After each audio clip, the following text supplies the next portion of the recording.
Hey, welcome to Firescale Audiobooks. If you enjoy our audiobooks, please consider subscribing to the channel. Also, feel free to share your review in the comments section below. Seated in the grand, dimly lit expanse of his private office, Principal Auric Danehart swirled the champagne in his glass, the golden liquid catching the light of the massive holographic display before him. His mood was exceptionally good today, better than it had been in years. Because just moments ago, he had received a Level 1 alert from the Academy's Genetic Assessment Department for student Su Yang. A smirk tugged at the corner of his lips as he reviewed the report once more. A true scion of the Su clan, the boy had been evaluated to possess monarch-level potential, a classification so rare that even among the 6 great clans, it was spoken of with reverence. In the universe, monarchs were beings with power and influence just a step under gods, and to possess genes capable enough to reach that threshold was a true rarity. In the universe, one's genetic makeup decided what one's potential was as a warrior, as while one could surpass their potential by a maximum of 1 tier through hard work, defying it twice was simply impossible. The growth rate of a warrior with a monarch-level potential was usually 10 times that of a warrior with only a grandmaster-level potential, and hence genetic makeup was usually the main component behind deciding which individuals were going to be placed in the elite class and which were going to be placed in the regular class. As the Rodova Military Academy simply did not wish to invest its resources into students with inferior talents who were simply never going to yield the same rate of growth. And as far as talents went, Rodova had not seen a student with Su Yang's talent in over a decade, despite being one of the top military academies in the universe. In fact, Su Yang was only the 7th student in its illustrious history spanning centuries to have such a potential, making him a truly generational prospect. This is it. With Su Yang leading the first years, Rodova Academy finally has the chance to reclaim its rightful position as the #1 military academy in the universe, finally overtaking Geneva, Auric thought, as he took a gleeful sip of his champagne. For the first time in years, Auric Danehart felt confident that things could turn around for good. However, just when he thought his day could not get any better, a new Level 1 alert flashed across his tablet. This time from the physical monitoring department. What? Another alert? Did Su Yang break another record? He wondered out loud as he opened the alert message with haste. However, to his surprise, the student generating the alert this time around wasn't surnamed Su, but Skyshard instead. Skyshard, Leo, reflex test results, the heading read. As the moment his eyes landed on the reaction time metric, his body froze. 0.007 seconds. A number so absurd that for a moment, he wondered if the system had malfunctioned. But as he scrolled further, his expression shifted from curiosity to intrigue. Leo Skyshard had apparently completed the reflex test chamber with an accuracy of 100%, a speed index score of beyond recordable thresholds, and a historic #1 position amongst all past Rodova Military Academy recruits for this test. Huh. Ha ha ha. Aura chuckled, as for a moment he could almost not believe his eyes. Rodova was a prestigious military institute with centuries' worth of history. Some of its graduates were now transcendent and monarch-level figures in the universe. Yet Leo had somehow surpassed their test score today. This is quite the surprise, he murmured, reclining slightly as he accessed the student's full evaluation report. And that's when he saw it. Suspected Mu clan descendant. It was a note written by a psychological analyst, which explained quite a lot. For a long moment, Auric simply stared at the screen, his smirk deepening. The Su clan's brightest heir, and now, a potential Mu clan scion with unprecedented reflexes? It seemed like Rodova wasn't just getting one monster student this year. It was getting 2. He exhaled, taking another sip of his champagne, the bubbles fizzing pleasantly against his tongue. If his genetics live up to his performance. He mused, a shiver running down his spine, as he shuffled restlessly in his seat. He was hoping Leo was a monarch-level talent like Su Yang. However, somewhere deep down, he knew that hoping for yet another monarch-level talent was probably asking for too much. Even a transcendent-level talent is fine. As long as you're a transcendent-level talent, We can nurture you into one of the university's best alumni, he muttered before pressing a few commands on his tablet. Alert! Priority level evaluation. Leo Skyshard. Sending an urgent priority message to the genetic assessment department. Principal Auric requested for Leo to be escorted to the genetic assessment room immediately, skipping all existing queues to be evaluated at once. At this point, Auric no longer cared about the others, as he could not wait to see just how Leo was going to perform in the most important of all initial evaluation tests. Rodova Military Academy. The teacher's staff room, Professor David's office. Across the academy, in a smaller, more modest office, Professor David sat before his monitor, his gaze narrowed as he read through the same notification that the principal received. David was the head first-year instructor, in charge of all first-year students, which gave him the same access to their reports as Auric, but unlike Principal Auric, he was far from pleased by what he saw. His fingers tapped against the desk, a slow, irritated rhythm, as his eyes skimmed the details of the alert through disdain. The alert was generated by another suspected great clan descendant, another so-called prodigy, shattering records, as he felt genuinely displeased by its optics. People like him ruined the academy's balance, he muttered, leaning back in his chair. Individuals like Leo and Su Yang were natural-born geniuses. They were individuals who had never struggled, never fought tooth and nail to climb from nothing. And David had seen the pattern of the rise of such individuals in class before. These types of students, born into privilege, gifted with superior talent, showered with resources. They suffocated the ordinary cadets. They crushed their morale before the year even began, just by existing, for their superiority was too blatant, too overwhelming for most to compete with. And now, with two of them in the same first-year batch, David felt assured that no one else was even going to try and keep up, dampening the overall morale. No one else will even try to compete, he thought bitterly. They will accept defeat before the race has even started. He concluded before grinding his teeth in anger. How am I supposed to nurture an excellent batch of equally accomplished students when the outcome is already decided? He muttered out loud as he banged his fists on his desk. His frustration ran deeper than just one student's performance. This was the cycle. The great clans weren't just wealthier, their scions weren't just fed elixirs and taught secret arts from birth, giving them a better foundation than the commoners could ever hope for. They were also born with better genes.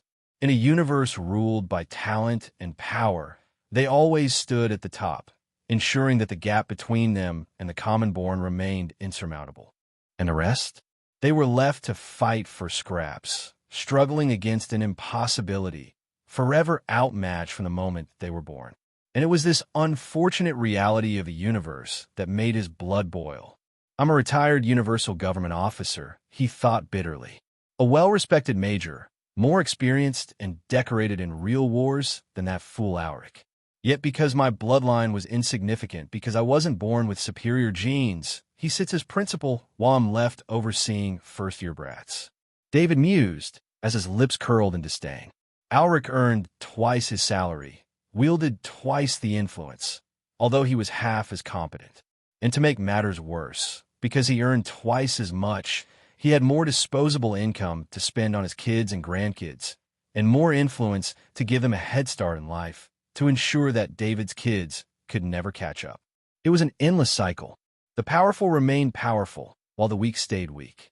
No more, David mused, his nails digging into his own skin, as he took a slow breath, making a bold decision. I refuse to partake in this system any longer, he said, his gaze burning with resolve. From this year, things will change. From this year, I will suppress the strong and uplift the weak. Because if no one else is going to level the playing field, then I will do it myself. Leo felt drained as the reflex test ended, his breath coming in ragged, uneven gasps while he knelt on the cold testing floor.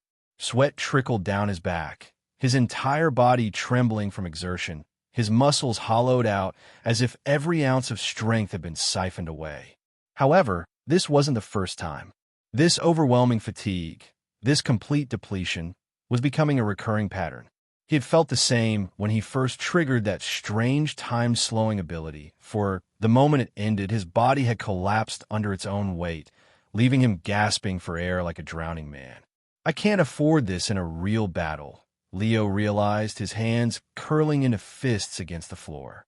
If I collapse after taking out a few enemies in a real battle, I'll be done for. The urgency burned into him. He had to master this ability and be quick at that.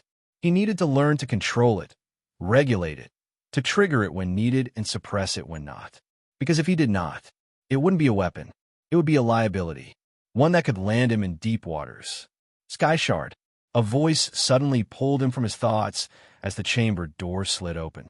The assistant hurried inside, her expression a mix of concern and undisguised excitement as she knelt beside him. "You did amazing," she gasped, practically beaming. "You just broke the university record for first-year students on your first day." "I've never seen a better performance in my life," she rambled, but Leo barely listened.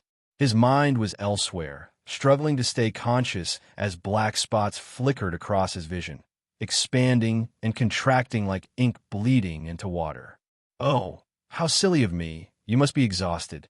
Here, drink this," the assistant urged, pressing a small glass vial into his palm. Leo glanced at the vial, the liquid inside glistening with a faint golden hue. He studied it for a split second before deciding to gulp it down in one go. The taste was sharp but not unpleasant, and almost immediately, a slow warmth spread through his veins, not as a sudden jolt of energy, but as a steady, stabilizing pulse. It was a stamina potion, a high-grade one at that. Low-grade stamina potions were usually yellow, but the golden tint in this one hinted at the superior alchemical herbs used in its creation. It was a truly potent item that would usually cost a pretty penny in the open market. And as Leo drank its contents, although the fatigue did not completely vanish, the leaden weight in his limbs eased almost immediately. His muscles no longer felt like they were moments away from collapsing under him, and his vision returned to normalcy. "That should help a bit," the assistant nodded, quickly moving to help him back onto his feet. Leo led her, though his stance remained slightly unsteady as she guided him toward a side panel where his uniform had been neatly folded. "Here, get dressed," she instructed as Leo grabbed his uniform, shaking off the lingering dizziness before slipping back into his clothes. His balance was still off, but at least now he could stand on his own. As soon as he finished dressing, the assistant tapped her data slate, and moments later, an automated escort drone rolled up beside him, flashing a notification screen. "You're being transferred to another building now," she informed him. Leo frowned. "Why am I being separated from the testing batch?" "You're going to follow this drone to the next building, and you'll be the only one doing so," she replied, her tone carrying a hint of amusement. His frown deepened. "And why is that?" The assistant's lips curled into a sly smile. "You've been flagged for priority genetic testing," she said, winking. "So, you're skipping the queue." Leo's frown deepened considerably at these words. However, before he could register any protest, the assistant tapped a few commands on her data slate, commanding the drone into action. Nudge, nudge. The drone slammed into his back, urging him to move on, as sighing Leo began to walk, knowing full well that he had no other option but to follow the university's orders. If it were someone else, they would probably be elated to be the center of attention, to get preferential treatment from the university. However, Leo was not one of them. On a personal level, he did not appreciate being singled out, as it blew his cover of anonymity and thrust him into the limelight. "I hope not many people see me being escorted as a priority case," he thought, as the drone guided him to make a series of turns, leading him straight towards the Genetic Assessment Department. Rodova Military Academy, Genetic Assessment Department, outside Chamber Number 01. Soon, Leo reached the Genetic Assessment Department, and unfortunately for him, the moment he entered the testing grounds, he immediately became a topic of contention amongst the students present, who saw the drone flying above his head and flagged him as a serious threat. Almost immediately, murmurs rippled through the gathered cadets, their voices hushed but unmistakably intrigued. "Wait, isn't that the same drone escort that Su Yang had over him?" What the hell? Why is he alone? A drone escort? Seriously? Shit. Is he some hidden young master? Leo kept his expression neutral, ignoring the stares, but he heard everything being said around him. This was exactly why he did not want the unnecessary attention. He had planned to keep a low profile, to observe and navigate Rodova without standing out at the beginning. But now he was walking into the genetic testing facility like some special case recruit, personally escorted by an academy drone. It was a blatant sign that he was different, that he was being prioritized, and that made him a subject of interest. Eyes followed his every move as he strode through the facility, scanning him with everything from curiosity to suspicion. Some cadets whispered among themselves, speculating about his background. Others looked at him like a competitor to crush. And then there were those few, the ones who already saw him as a future enemy. Leo exhaled slowly, keeping his focus straight ahead. So much for staying under the radar. He had no choice but to deal with it now. At the very least, he needed to see what this genetic assessment was all about and why he was being prioritized. Skyshard Leo, a male voice said as a lanky man with thick glasses walked towards him, a data slate firmly held in his hand. The principal has marked you as a priority testing subject. Genetic testing chamber number 1 has been reserved to test your potential. Please follow me, the man said rather loudly, as if there were any lingering doubts about his special status amongst the gathered students up till now. They were all gone now. Great! This is exactly what I needed on day 1. Leo thought sarcastically as he rolled his eyes in frustration. Looking around, he could feel the hostile stares boring into his back, as there were more than one candidate who looked at him with eyes that said, "I hope you fail miserably in your genetic test." Leo followed the lanky assistant deeper into the genetic assessment room, his footsteps echoing against the polished floors. The testing room was pristine and sterile, just as he expected it to be, with an array of advanced scanning equipment embedded into the walls. At the center stood a large, high-tech diagnostic pod, lined with glowing circuits, its transparent frame pulsing with soft blue light.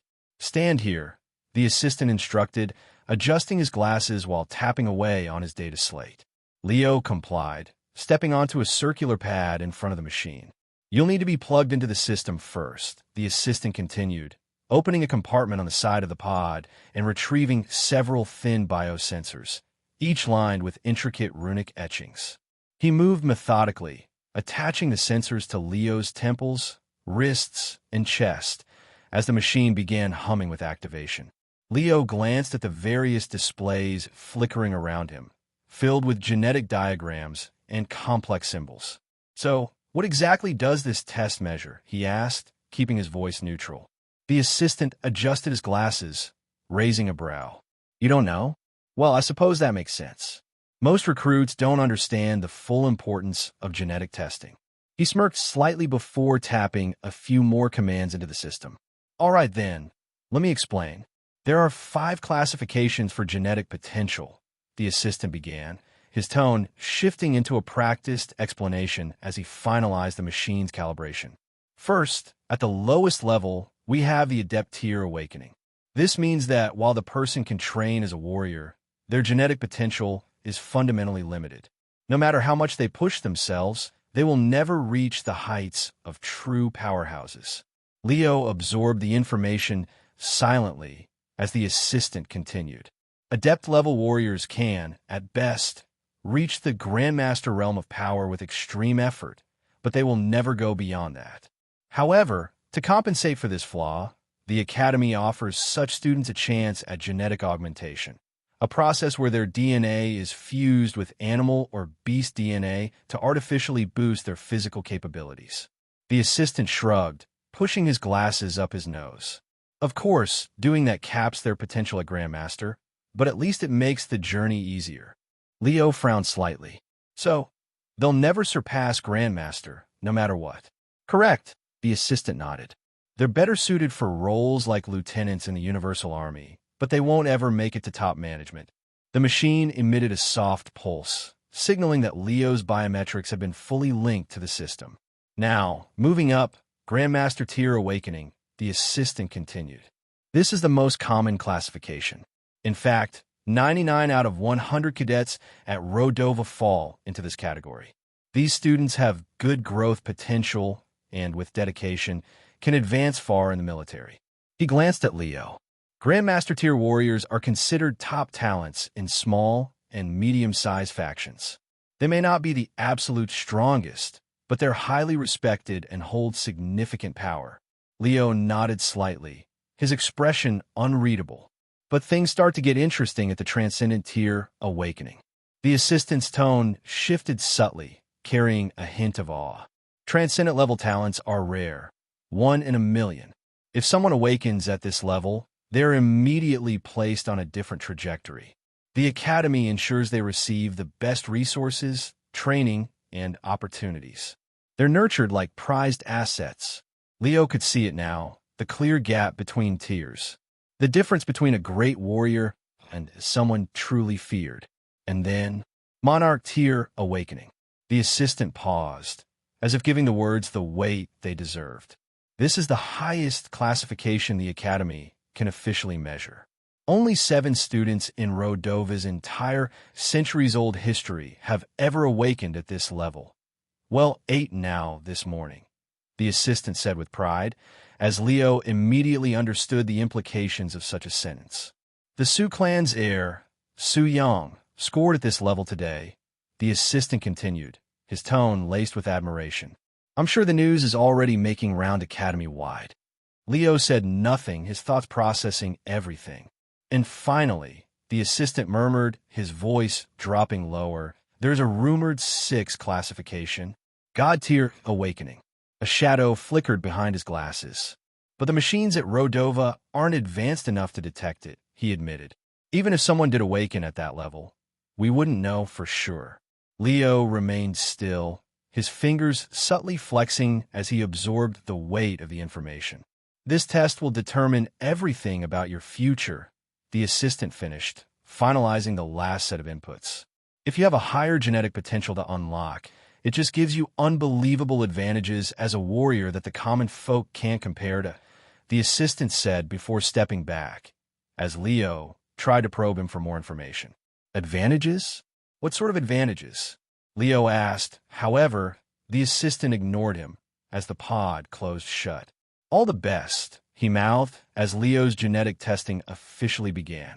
A low hum vibrated through the chamber, the soft blue glow from the circuits intensifying as the machine's internal systems activated. Thin lines of mana traced through the walls like veins, pulsing in rhythmic intervals as a stream of data began to flow across the transparent screen in front of him. Leo remained still, his breathing controlled, his mind focused. Then, hiss! A sharp burst of cold air flooded the pod, prickling against his skin as the machine began its deep genetic scan.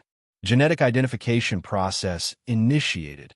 Leo felt a faint tingling spread across his body. Not painful, but strange, like countless tiny electric currents crawling beneath his skin.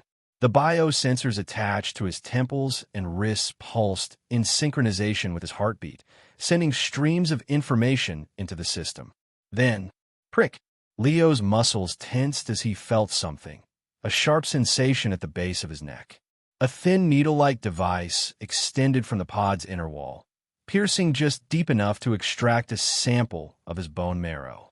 It was over in an instant, but the brief jolt of discomfort left a lingering sensation of unease. Genetic material acquired. Processing. The screen flickered, lines of text scrolling at high speeds as the machine began breaking down his genetic code. Leo exhaled slowly, forcing himself to relax. This was it. This was the test that would determine everything. The Academy's investment in him, the resources he would be given, the level of competition he would face. A few moments later, a mechanical voice echoed through the chamber. Primary genetic structure analyzed. Awakening tier classification pending. Then suddenly, BZZT. Leo's vision blurred for a split second as a surge of mana coursed through his body, deeper and stronger than before. His muscles tensed involuntarily, his veins burning as the machine amplified the scan. It was as if his very existence was being dissected down to the smallest particle. And then, something shifted. It was subtle at first, but Leo felt it, a stirring deep within his core, something buried within his very being responding to the scan. A pressure, a weight, a force slowly responding. His fingers twitched, his pulse spiked. A deep, primal sensation stirred in his blood, something that felt both foreign and familiar at the same time. Warning, unidentified anomaly detected. Leo's eyes narrowed as he heard the words flash across the screen. Anomaly?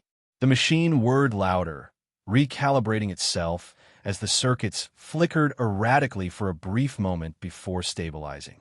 Attempting reclassification, another pulse of mana surged through him, stronger this time, probing deeper, searching for something hidden beneath the surface. Leo clenched his jaw, his body instinctively resisting the force that was being forcefully drawn out of him. Then, genetic awakening tier. Analyzing. The air in the pod seemed to thicken, the entire machine vibrating as the scanning process reached its peak. The moment of truth had arrived. Leo's body tensed as the screen flickered again, a single ominous line flashing across the display. Warning, unidentified anomaly detected. His pulse quickened, his breathing slowed. An anomaly? His mind raced through possibilities, but before he could process what it meant, the machine surged with renewed intensity. The circuits pulsed erratically, recalibrating itself as if struggling to classify whatever it had just uncovered. Then he felt it, a pull deep within his core. Something hidden, something buried far beneath the surface of his awareness, being forcefully stirred by the test. His veins burned faintly, his muscles tensed involuntarily, and for a fleeting moment, he felt like the machine was extracting something from him that he had no control over. It wasn't pain, it was pressure, a weight pressing down on him, coiling within his very genetic structure like a dormant force being unearthed. Attempting reclassification, the pod hummed louder, the mana within it surging. Leo clenched his jaw as another pulse of energy coursed through his body, stronger than before, like an unseen hand prying apart his very existence, peeling away the layers of his genetic code in search of something undeniable, before stopping abruptly, as a result appeared on the screen before him. Genetic awakening tier, monarch level. A brief, eerie stillness filled the room, as Leo studied the words before him with wide eyes. Then, without warning, a sharp, ecstatic laugh broke the silence. Ha! I was here to witness it. I was the one to conduct the test on a historic figure. Whoa! The assistant screamed in joy as he barely clutched onto his data slate while spinning on his heels. Still laughing to himself, he staggered back, shaking his head in pure disbelief.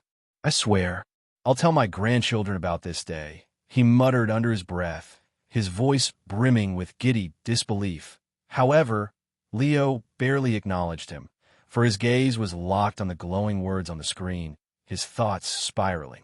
Monarch-level talent. A true scion of the 6 great clans might have reacted to this news with arrogance, reveling in their own superiority. However, Leo knew deep down that he wasn't one of the 6 great clans members. On the other hand, a normal recruit would be overjoyed by the news, overwhelmed by the sheer magnitude of what this meant for their future and their family. However, Leo did not feel overwhelmed either. Instead, he felt a strange mixture of relief and suspicion at once, which clashed within him to make him anxious. The relief was instinctual. Even without his memories, even without knowing the full implications of what the genetic result meant, he understood what this grade meant: power, privilege, and protection. In the future, he wouldn't be cast aside as cannon fodder, not within the academy, and not outside of it either. He would be nurtured, given the best resources, and treated as a rare asset to any institution that he joined. But the suspicion? That ran deeper. Was this truly his talent? Or was this yet another piece of the puzzle that had been placed in front of him? A preordained result? A script written before he ever arrived at Rodova? Leo's grip tightened slightly, his fingers flexing as he kept his face expressionless. He still didn't know who he was before waking up in that transport cart. He still didn't know who sent him here. But they did. Whoever wiped his memories, whoever put him in that hellish entrance exam, they must have known. And now, as he stood here, staring at the glowing words monarch-level awakening, a chilling thought struck him. Was this result something he truly earned? Or was it something someone had ensured would happen? Was it truly his talent? Or was it prearranged, just like the symbol given to him for memorization before the psychological evaluation test? These were questions that ate away at his brain. However, before he could dwell on it any further, the assistant, still grinning like he had just won the lottery, suddenly tapped a sequence on his data slate, sending the evaluation report directly to the highest levels of the academy. A discreet notification flashed across the device. Alert sent to Principal Auric Danehart. Alert sent to Professor David. Leo didn't see it, didn't hear it, didn't know that at this very moment, two of the most powerful figures in Rodova Military Academy were reading his name on their personal devices, processing the weight of what had just happened. All Leo knew was that something didn't feel right, and that his evaluation pod was opening up before his eyes, with the assistant rushing towards him to greet him. "Congratulations, Cadet. No, I mean Sir Leo, you are the 9th candidate in the history of the Rodova Military Academy to be evaluated to possess a monarch-level talent.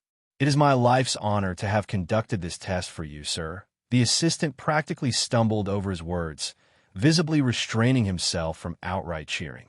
However, his subservient tone only made Leo feel uncomfortable, as Leo replied with the same humility. If you don't mind, can you please tell me what my talent evaluation means? My memories have all been wiped before I came to this academy, so I don't possess much of the general knowledge that you would think I do," Leo requested, as he candidly came clean about his memory loss. Oh, the assistant said, as if just realizing what was going on, before nodding viciously. "Indeed, sir. Please don't worry. I will explain everything to you," the assistant said, taking a deep breath to compose himself before launching into his explanation. "First, let's talk about skills.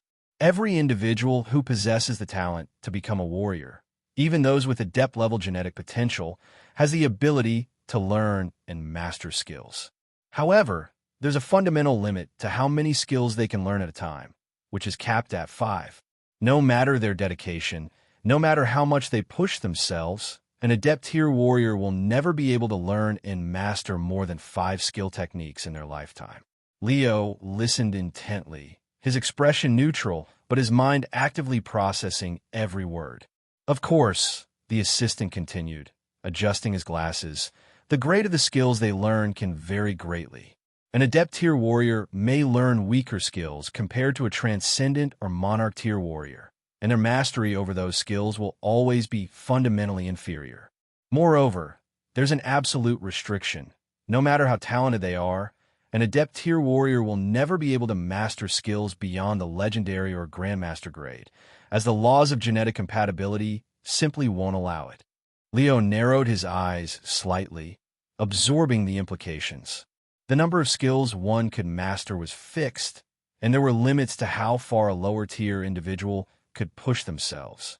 However, before the assistant could continue, Leo raised a hand, as not wanting to leave this conversation with more questions and pieces, he decided to take this chance to ask all the doubts he had along the way. "Sorry to interrupt, but can you also tell me what grade skills are classified at?" "I don't know them," Leo asked, as the assistant blinked at him before nodding quickly. "Of course, Sir Leo. That's a crucial part of this discussion," he said, tapping his data slate, as he brought up a holographic display. "Skill classification varies across different parts of the universe, as different factions and organizations use different ranking systems. However, there are 2 widely accepted methods." He swiped across the display, bringing up 2 columns. The first method follows the same tier classification as genetic potential. It starts at the lowest level with layman tier skills and goes up as follows: Master, Grandmaster, Transcendent, Monarch, and God tier at the peak. Leo examined the list as the assistant continued. This system is straightforward, easy to understand, and is most commonly used in military institutions and government-run academies like ours. However, in other regions, particularly among independent factions and elite martial families, a more detailed system is used. The assistant swiped the display again, shifting to the second column. This second system has more classifications, breaking skills down into finer categories: common, rare, bronze, silver, gold, dark gold, epic, semi-legendary, legendary, semi-divine, divine, and finally, god tier at the pinnacle. Leo studied the list before glancing back at the assistant. So, despite the different names, the second system can still be roughly mapped to the first one. Exactly, the assistant confirmed. For example, gold tier skills in the second system generally fall under Grandmaster tier in the first. Legendary and semi-divine skills equate to transcendent, while divine is equivalent to monarch, and of course, god tier remains at the absolute peak. Leo nodded, the information settling in his mind. It made sense why some organizations preferred the simpler system while others relied on a more detailed breakdown. Satisfied, he gestured for the assistant to continue with his explanation. Leo absorbed the information the assistant gave him like a sponge. This was a rare chance to bridge the gaps in his knowledge about how this universe worked, and he wasn't going to let a single word go to waste. The assistant, noticing Leo's focused expression, adjusted his glasses and gave him a small nod of approval. Now that you understand the various skill tiers, let me explain how crucial skills are in shaping the combat potential of a warrior, he said, resetting the atmosphere. Leo remained silent, waiting for him to continue. It's a simple concept, the assistant said. The stronger the skills you can master, the stronger you become as a warrior. If you can execute higher tier techniques, you hold a natural advantage over someone who can't. Makes sense, right? Leo nodded. It was basic logic. But skill strength alone isn't everything, the assistant continued. Another key factor is how many skills you can learn and master in the first place. Leo's eyes sharpened slightly. Individuals with higher genetic potential don't just have access to stronger skills. They can also master a greater number of them, the assistant explained. That's where the real divide between the strong and the weak begins. With a tap on his data slate, a holographic projection appeared in the air, listing different genetic tiers. Adept tier genetic potential warriors, he began, pointing at the first category, can only master 5 skills in their lifetime. That's their absolute genetic limit. No matter how much effort they put in, they cannot exceed that number. Leo frowned slightly. A hard cap like that was brutal. Grandmaster tier warriors, on the other hand, can master up to 9 skills. This makes them significantly stronger than adepts, not just because they can handle higher tier skills, but because they also have more variety in combat. Leo absorbed the information, seeing the massive gap in talent between these two tiers. And at the top, the assistant's lips curled into a smirk.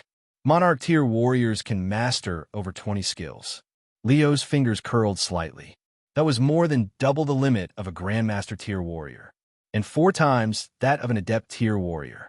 The difference wasn't just large, it was astronomical. Before he could comment, the assistant pressed on, his tone growing more serious. But having more skills isn't just about variety. It's crucial for advancement. Leo narrowed his eyes slightly. Advancement, the assistant nodded.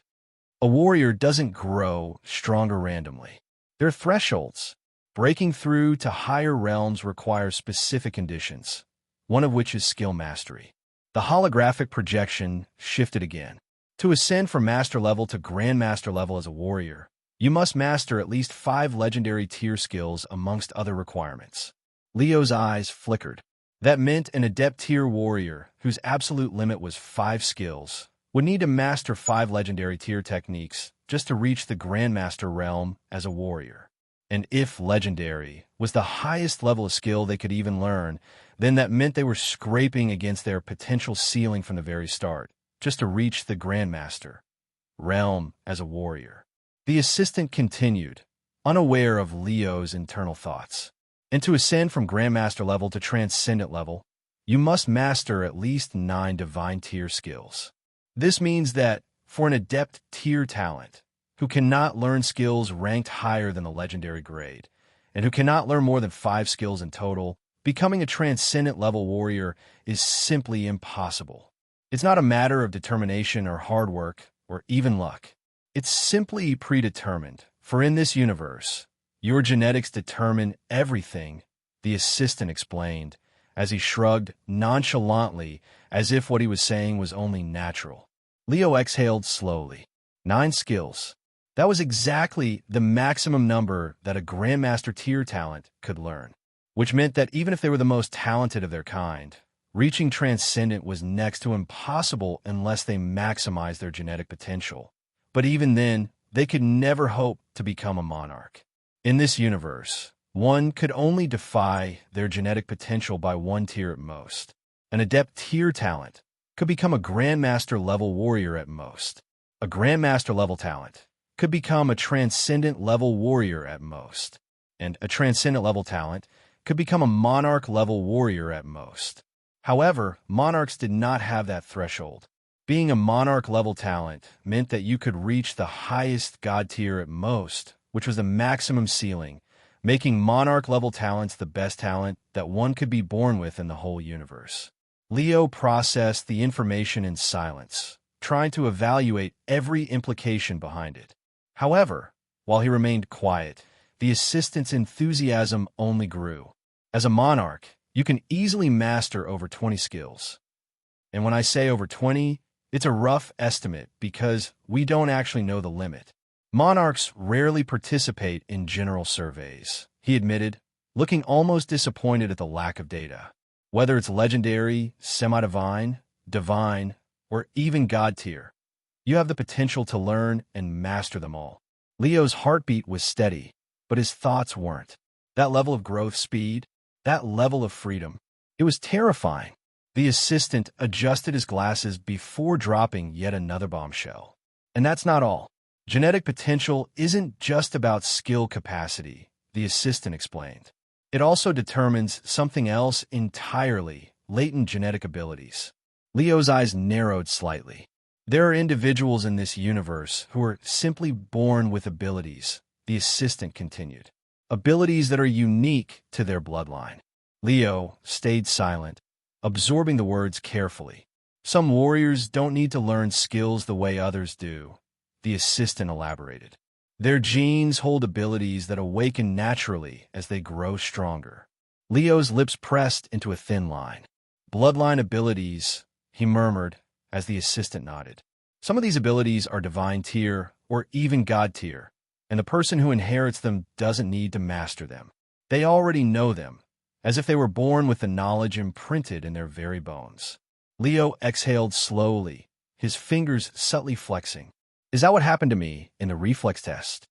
That strange time-slowing state. Was that an inherited ability? If so, then where did it come from?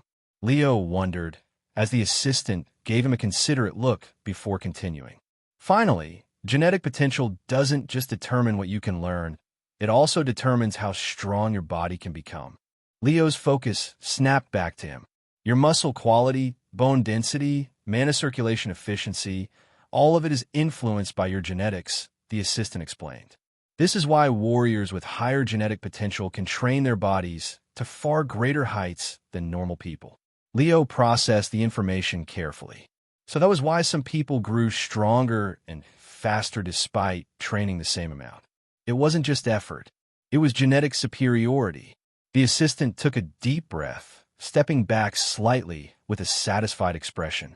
And that, Sir Leo, is what genetic potential truly means. I've explained it as best as I could, but you can always understand it better if you read books in the library, the assistant concluded, as Leo remained silent for a moment, digesting everything. He had learned a lot just now, far more than he expected. And yet, the more he learned, the more questions he was left with. What was his true bloodline? What kind of abilities would he inherit as he advanced? Just how far could he grow in the future? These questions gnawed at his mind, but for now, they remained unanswered. After completing his explanation about genetic potential and skills, the assistant once again began to rapidly tap on his data slate, his expression still alight with lingering excitement from Leo's test results. Okay, now that all your tests are done, let me assign you a proper meditation manual based on your genetic data, he said, scrolling through his interface. Based on your genetic potential, it will be a technique that will help you reach the next stage as a warrior very quickly. Leo nodded in acceptance, maintaining a neutral expression despite the many thoughts running through his mind. In this universe, regular meditation and mana circulation was an important process of getting stronger, and based on one's inherent characteristics, practicing different types of meditation manuals yielded different results. Usually, most individuals did not have the luxury to be tested as thoroughly as the students of Rodova, which was why they never knew what meditation technique best suited them and had to choose based on intuition. Leo, however, had undergone extensive testing today, and his potential as a monarch-level talent ensured that he received only the best and most suited technique for him. Meanwhile, Rodova Military Academy, the academic wing, principal's office. A notification flashed across the holographic display in front of Principal Auric Dainhart, causing his champagne glass to pause midair. His previously relaxed posture straightened, his eyes sharpening as he read the contents of the alert. Genetic Evaluation Report, Priority Candidate. Sky Shard, Leo. Monarch level awakening confirmed. For a brief moment, the office was silent. Then, a slow, pleased chuckle rumbled from his throat. Well. Auric placed his champagne glass down carefully, leaning forward as he scanned the report in greater detail. The data confirmed it. Rodova Military Academy hadn't just received one generational genius this year. It had received two. Su Yang, the pride of the Su clan, had already been anticipated to dominate this year's recruits with his monarch-level potential. But now, unexpectedly, Leo Skyshard, a name no one had even considered, had risen to match him. The Academy had gone from celebrating a single miracle to witnessing the rise of a second. For a long moment, Auric simply stared at the glowing data, a deep smirk settling on his lips. This is perfect, he murmured. With both Su Yang and Leo in the same batch, Rodova's standing among the top military academies in the universe would skyrocket. This year was going to be legendary. However, his smirk faded slightly as his eyes flickered to the section of the report labeled Background Notes. Background Notes, genetic anomaly detected, natural awakening forcibly suppressed. Auric's brows furrowed, his fingers tapping against his desk as he expanded the report. The system's analysis detailed an unusual phenomenon, one that caused a flicker of doubt to cloud his initial excitement. According to the data, at some point in the past, Leo had been on the verge of experiencing a natural genetic awakening. However, the process had been forcibly stopped, and worse, his progress as a warrior had been reversed. For a few seconds, Auric remained silent, absorbing the implications. In this universe, it was a known fact that natural genetic awakenings were not the best option for a warrior's future potential, for in 9/10 cases, they lead to incomplete awakenings. As an alternative, a serum-assisted awakening, one where the individual was constantly monitored and trained with the correct training regime, was always better because it gave a greater chance to extract maximum awakening potential. However, if one was already on the verge of experiencing a natural awakening, to force them to regress was pretty cruel. At best, it was a year's worth of progress washed out, and at worst, it was 5 years' worth of efforts in progressing as a warrior and mastering a meditation method going down a drain. It was a very cruel method, one that forcibly held back the individual from getting stronger for years, only to provide them with a firm foundation for the future later on. This boy, Auric murmured, steepling his fingers. The Mu clan's involvement in this was obvious, because only a clan of madmen would do such a thing to one of their most talented children. They had erased his memories. They had stripped him of his past. And now, according to this report, they had also suppressed his natural growth, all to give him a fresh foundation. Auric's fingers tightened slightly. It made sense why Leo had been sent to Rodova and not Geneva. A genius with his potential should have naturally been placed in the #1 military academy in the universe, alongside the true elites. But instead, he was here. Why? Because the Mu clan likely understood something that the rest of the universe did not. Leo wasn't ready to stand among the absolute best. Not yet. Not until he regained much of his lost strength.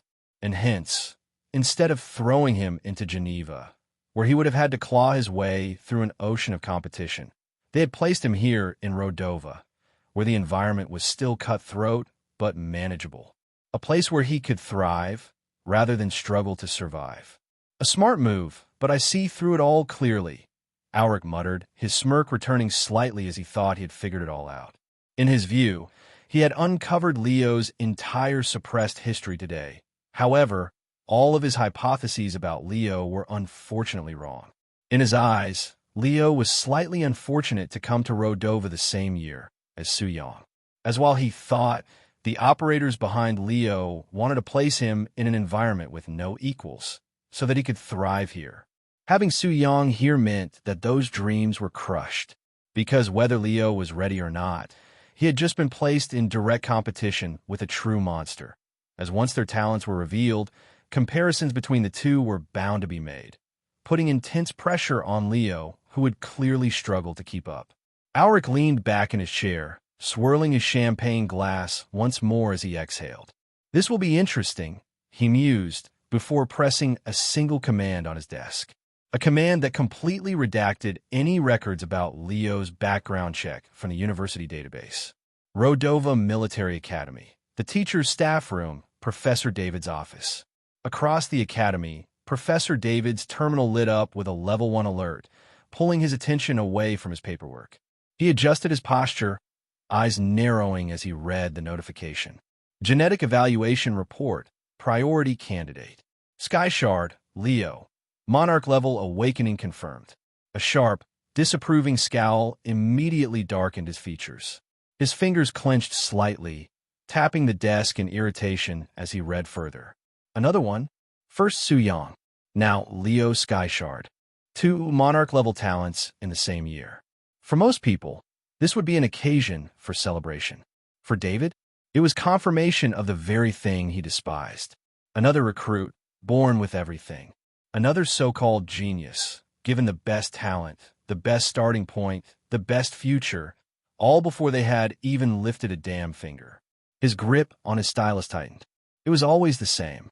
The great clans, the powerhouses of the universe. They monopolized talent.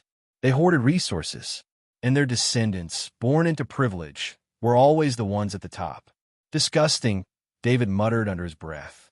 Even worse, Leo Skyshard's report contained background anomalies, an erased past that he did not have access to because the principal redacted it. What more are you hiding?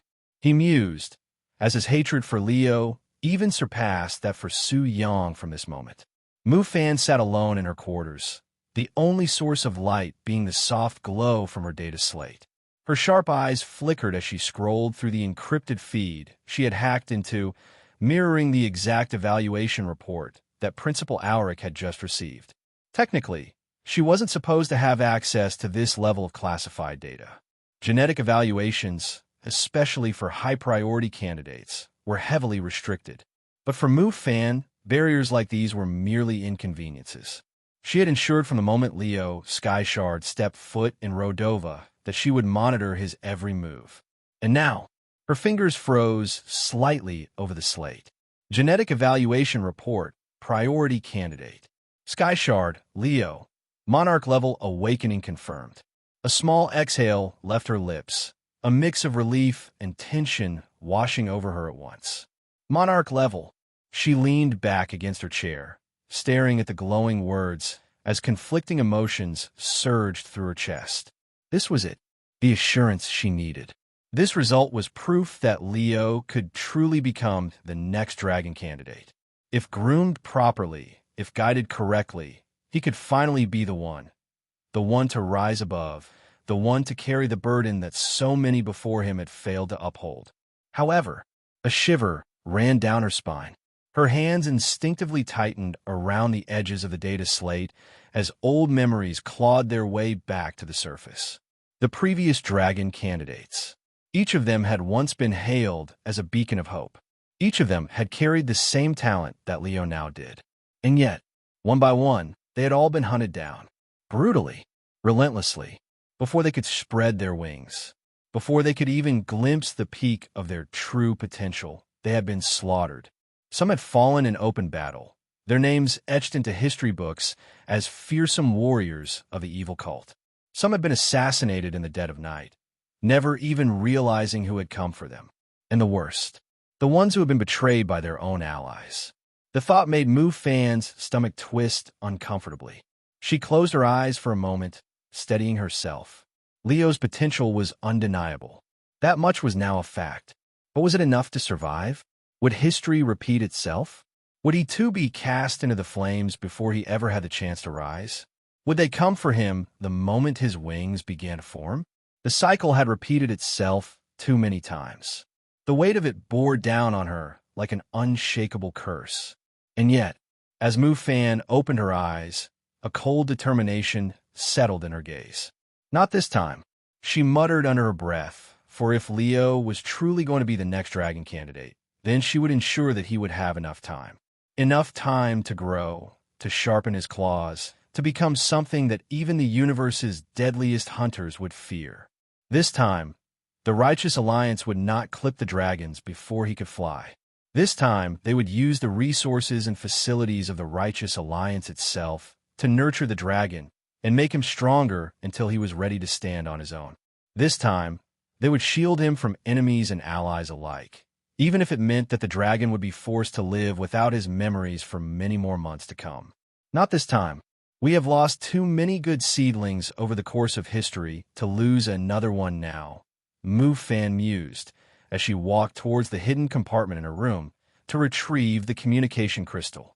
Mu Fan steadied herself, gripping the obsidian communication crystal tightly as she passed her mana through it to establish the connection.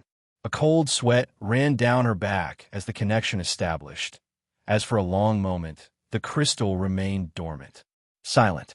Then, a voice, deep and unearthly, vibrated through the connection. "Speak." Mu Fan exhaled, her grip tightening. "The test is complete," she reported, keeping her voice even. "Leo Skyshard, Monarch-level potential has been confirmed." A pause. Then, a slow, amused chuckle echoed through the connection, carrying with it a sense of something ancient, something immeasurable. Monarch level? Huh, how insignificant. Mu Fan stiffened. Insignificant? She had expected satisfaction, perhaps even relief. But disdain? The voice rumbled again, this time more measured, as if sensing her anger through the crystal. "It is only the surface. Monarch level is the limit of what they can measure, not the limit of what he is." Mu Fan's lips parted slightly, but no words came out, because deep down, she knew he was right. Leo's bloodline, if the readings were true, was something beyond Monarch level, beyond what Rodova, or even Geneva, could hope to quantify. The voice hummed in dark amusement. "And yet you hesitate? Do you wish to perhaps delay him being crowned as the dragon?" Mu Fan exhaled sharply. "I am only cautious," she corrected, forcing composure into her voice. "We have seen too many rise only to be cut down before they could fulfill their purpose. You should understand better than anyone. Potential means nothing if he does not survive." The voice fell silent. Then, after a beat, "Survival is earned, not given." Mu Fan's nails dug into her palm. "And what if he is not ready?" she asked, unable to stop herself. The air in the room seemed to grow heavier. "Then he will die. Cold. Absolute. Without hesitation." Mu Fan swallowed. The voice continued, unwavering. "If he cannot reach the peak, then his existence is meaningless. He will be no different than the corpses that came before him." Mu Fan's breath caught in her throat. She had seen those corpses, the lines of tombs that marked the fall of the previous dragons. Individuals who had potential to become the next timeless assassin, but died long before they could achieve it. She clenched her fists. "Then what do you propose? that we throw him into the fire before he's ready. The voice remained silent for a moment. Then, no. Mu Fan blinked. That was not the answer she had been expecting. You will sharpen the blade first. The weight behind those words sent a chill down her spine. He will be tested, over and over. He will suffer. He will struggle. He will be broken and reforged, over and over, until he is either unshakable, a pause, or shattered beyond repair. Mu Fan inhaled sharply. You would gamble everything on this?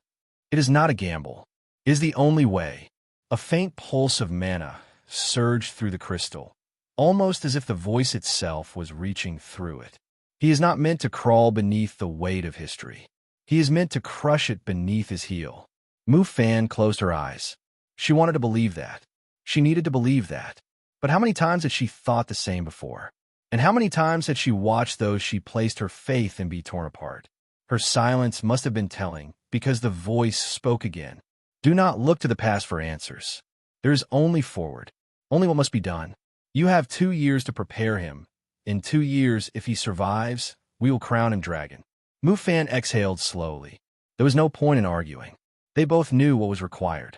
Leo had to become something greater, stronger. He had to outgrow those who came before him, lest he suffer the same fate. Understood, she finally said, her voice softer than before. A pause. Then the voice gave one final command. Watch him closely, Mu Fan. If he is what we believe him to be, then his journey is only beginning. And with that, the connection cut. The crystal fell silent. Mu Fan remained still for a long time, staring at the darkened stone in her hand. Then, finally, she lowered it, closing her eyes. Then I'll do my best, she murmured. I will do my best to make him worthy of the title dragon. Leo followed the thick-glassed assistant down a winding corridor, the soft hum of energy panels beneath his feet echoing through the otherwise silent hallway. Unlike the genetic testing chamber, which had been sterile and clinical, the meditation manual storage room exuded an entirely different atmosphere.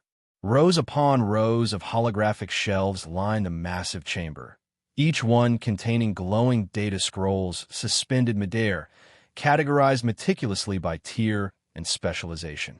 The assistant adjusted his glasses, his fingers rapidly tapping on his data slate. Moments later, 3 manuals floated forward, their luminescence brightening as they drew closer. Traditionally, meditation manuals are written in physical books that can only be used by one owner at a time. However, since we are a university who may require multiple students to use the same manual at once, we have created a digital library of some of the universe's finest techniques. This library here is probably worth 70% of all the material wealth poured into this university. Because each manual in here costs about as much as one genetic testing machine, the assistant explained in awe, as upon hearing his explanation, Leo's whole perspective of the place shifted. There were thousands of holographic meditation manuals in this room, and if all of them were as expensive as the assistant claimed, then this room was no different from a literal treasure trove. All right, Sky Shard, the assistant said, still slightly giddy from their previous conversation. Based on your genetic potential and test results, the Academy's manual selection system has narrowed down 3 meditation techniques with maximum compatibility to your physiology. Leo crossed his arms, studying the 3 floating texts carefully. These are all high-grade meditation methods, each with unique strengths, the assistant continued, adjusting his glasses. Whichever you pick will shape your foundation moving forward. So choose wisely. Leo nodded, his gaze narrowing as the first manual unfolded. Complete Marrow Meditation Manual. A technique that gradually alters the body's bone marrow composition so that it produces modified red blood cells capable of carrying both oxygen and mana. Strength. Improved mana control and stamina. Red blood cells infused with mana allow for better endurance and sustained combat. Improved bone and muscle density. Strengthens the skeletal and muscular system, reducing injuries and fatigue. Enhanced explosive movement and recovery. Allows for faster bursts of speed, quicker healing, and extended stamina. The assistant smirked. This is a top-tier foundation-building technique. Nothing flashy, but extremely balanced. It will not only improve your mana control and capacity, but also improve stamina and physiology. Leo nodded slightly. This was undoubtedly a solid technique, but he wasn't going to decide just yet without looking at all the options. Abyssal Vein Circulation Manual. A method focused on refining mana circuits, allowing for deeper mana absorption and purification. Strength. Extreme mana capacity increase. Grants 3 times the mana reserve of an average warrior at the same level. Hyper-efficient mana circulation. Converts external mana into internal reserves at 40% higher efficiency than standard techniques. Passive mana absorption. The body will naturally absorb ambient mana over time, even without active meditation. Leo raised an eyebrow. This was far more aggressive in terms of energy cultivation. If he picked this, his mana control and spell casting would skyrocket, but his physical body wouldn't receive as much reinforcement. You'd become a walking mana battery with this one, the assistant noted. Best for those who rely on energy-based combat rather than pure physical confrontation. Leo nodded but said nothing. Then, the third manual revealed itself. Titan Physique Refinement Manual. A technique that gradually alters the user's muscle fibers and skeletal frame to develop a physique that surpasses the natural limits of physiological strength and resilience. Enhanced raw strength and durability. Muscles are reinforced at a cellular level, drastically increasing physical power. Shock absorption and endurance. The body can take extreme impacts without suffering internal damage. Passive regenerative factor. Minor wounds heal quickly, and stamina loss is slowed during prolonged combat. Leo narrowed his eyes. This one was purely physical-based, unlike the first option, which focused on stamina and mana synergy. However, it offered better improvement in departments like defense and raw strength. With this technique, you develop a monstrous physique, resistant to external damage and capable of wielding overwhelming raw power, the assistant explained. It's ideal for those who favor close-quarters combat and brute force. And with your unique muscle fiber composition, it's a fighting style that suits you well. Leo took a deep breath, considering his options carefully. 1. Complete Marrow Meditation Manual. Enhances stamina, mana control, and explosive movement. 2. Abyssal Vein Circulation Method. Greatly increases mana reserves and absorption efficiency. 3. Titan Physique Refinement Technique. Boosts raw strength, durability, and physical recovery. Each technique had its own charm, its own appeal. However, in general, the Abyssal Vein technique was broadly focused solely on improvement in the mana department, while the Titan Physique was only focused on the physical department. Either could have been the best option for him, if he knew what kind of warrior he was and what would complement his fighting style best. However, without having that knowledge, Leo did not want to risk not working on both departments at once. Hence, as the complete Marrow Meditation Manual improved both mana circulation and physical attributes, to give a user a solid foundation, Leo decided to choose it in the end. I'll take the complete Marrow Meditation Manual, he said eventually, as the assistant smiled knowingly. Smart choice. It's one of the best meditation manuals from the Mu clan. Of course, it's the best suited for you, the assistant said, as Leo raised his eyebrow in surprise. He had no idea that the technique he chose traced its origins to the Mu clan. However, coincidentally, he chose it as his final option. The floating scroll pulsed brightly before descending gently into Leo's hands. You won't regret this one.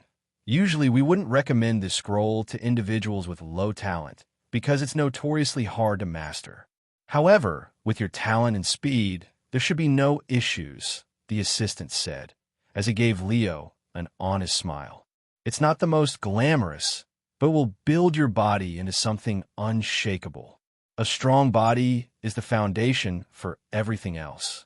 He continued further, as Leo nodded and began looking around, as if asking permission to leave. Oh, right. This concludes your preliminary evaluation. You have nothing more scheduled for today.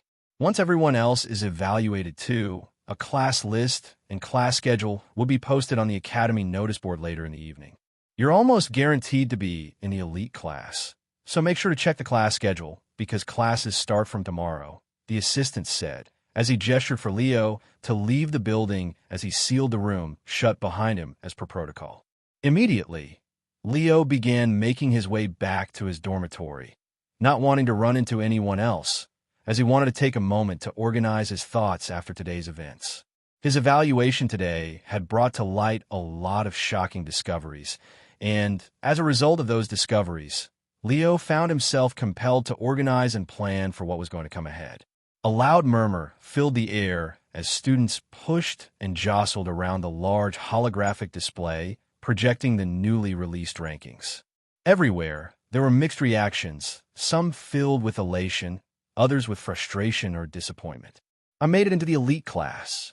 One student cheered, pumping his fist. Man, I was so sure I'd end up in the regular class. But I did not. Haha, guess I'm an elite after all. Ugh, I barely missed it. Another groaned, shaking his head. My combat evaluation score wasn't high enough. 2 Monarch talents in the same batch. That's unheard of. A hushed voice carried through the crowd, drawing attention to the rankings at the very top. Leo Skyshard? Who the hell is that? A student muttered in confusion, reading the name that had claimed first place. I've never heard of him before. There's no way he's not from one of the big 6 clans, another added. I mean, his genetic potential is Monarch level, and he even beat Su Yang's score. That's insane. But the Skyshard name isn't tied to any of the major clans. Someone pointed out. Could he be using an alias?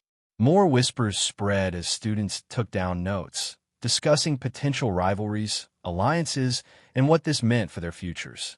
But all conversation came to a sudden halt.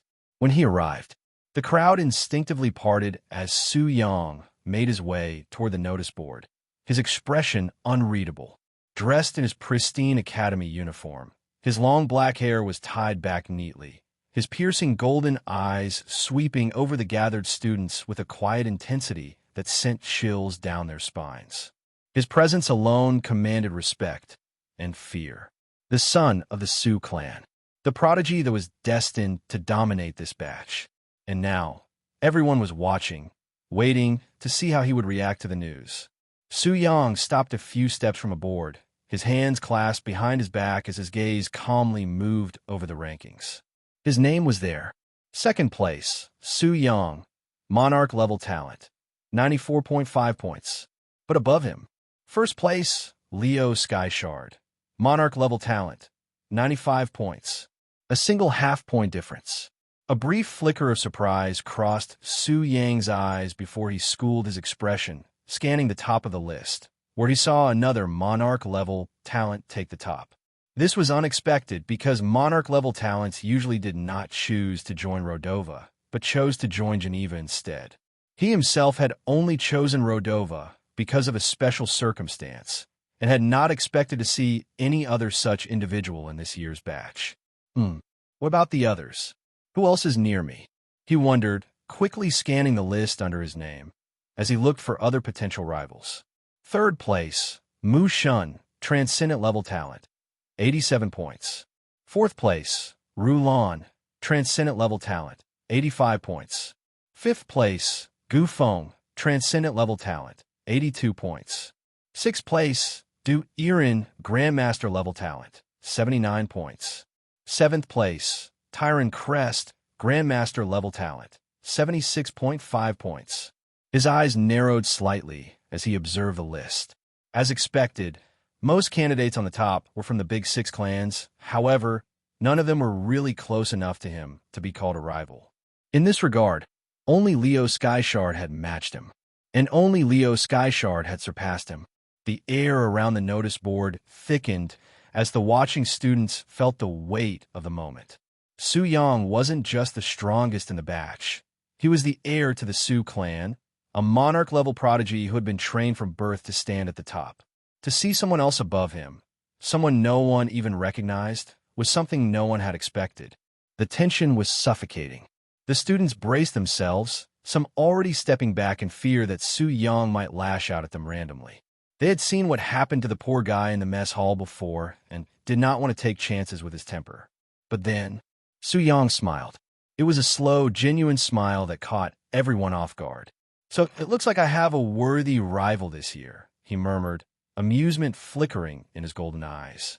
"This surely makes things interesting." His voice carried through the silent crowd, not in anger, but in intrigue. Then, his gaze slid toward the dormitory assignments written beside the names. Leo Skyshard, Dorm 22C. The smirk on his lips widened slightly. "Well, time to introduce myself to this other genius." And with that, he turned on his heel, making his way toward the dormitories. The gathered students hesitated for only a second before hurrying after him, eager to witness the first meeting between the two titans of this generation. Leo chose to avoid the notice board until later in the evening, once the crowd had thinned. Though he doubted anyone would recognize him by name alone, for he wasn't that well known yet, he preferred not to take any chances.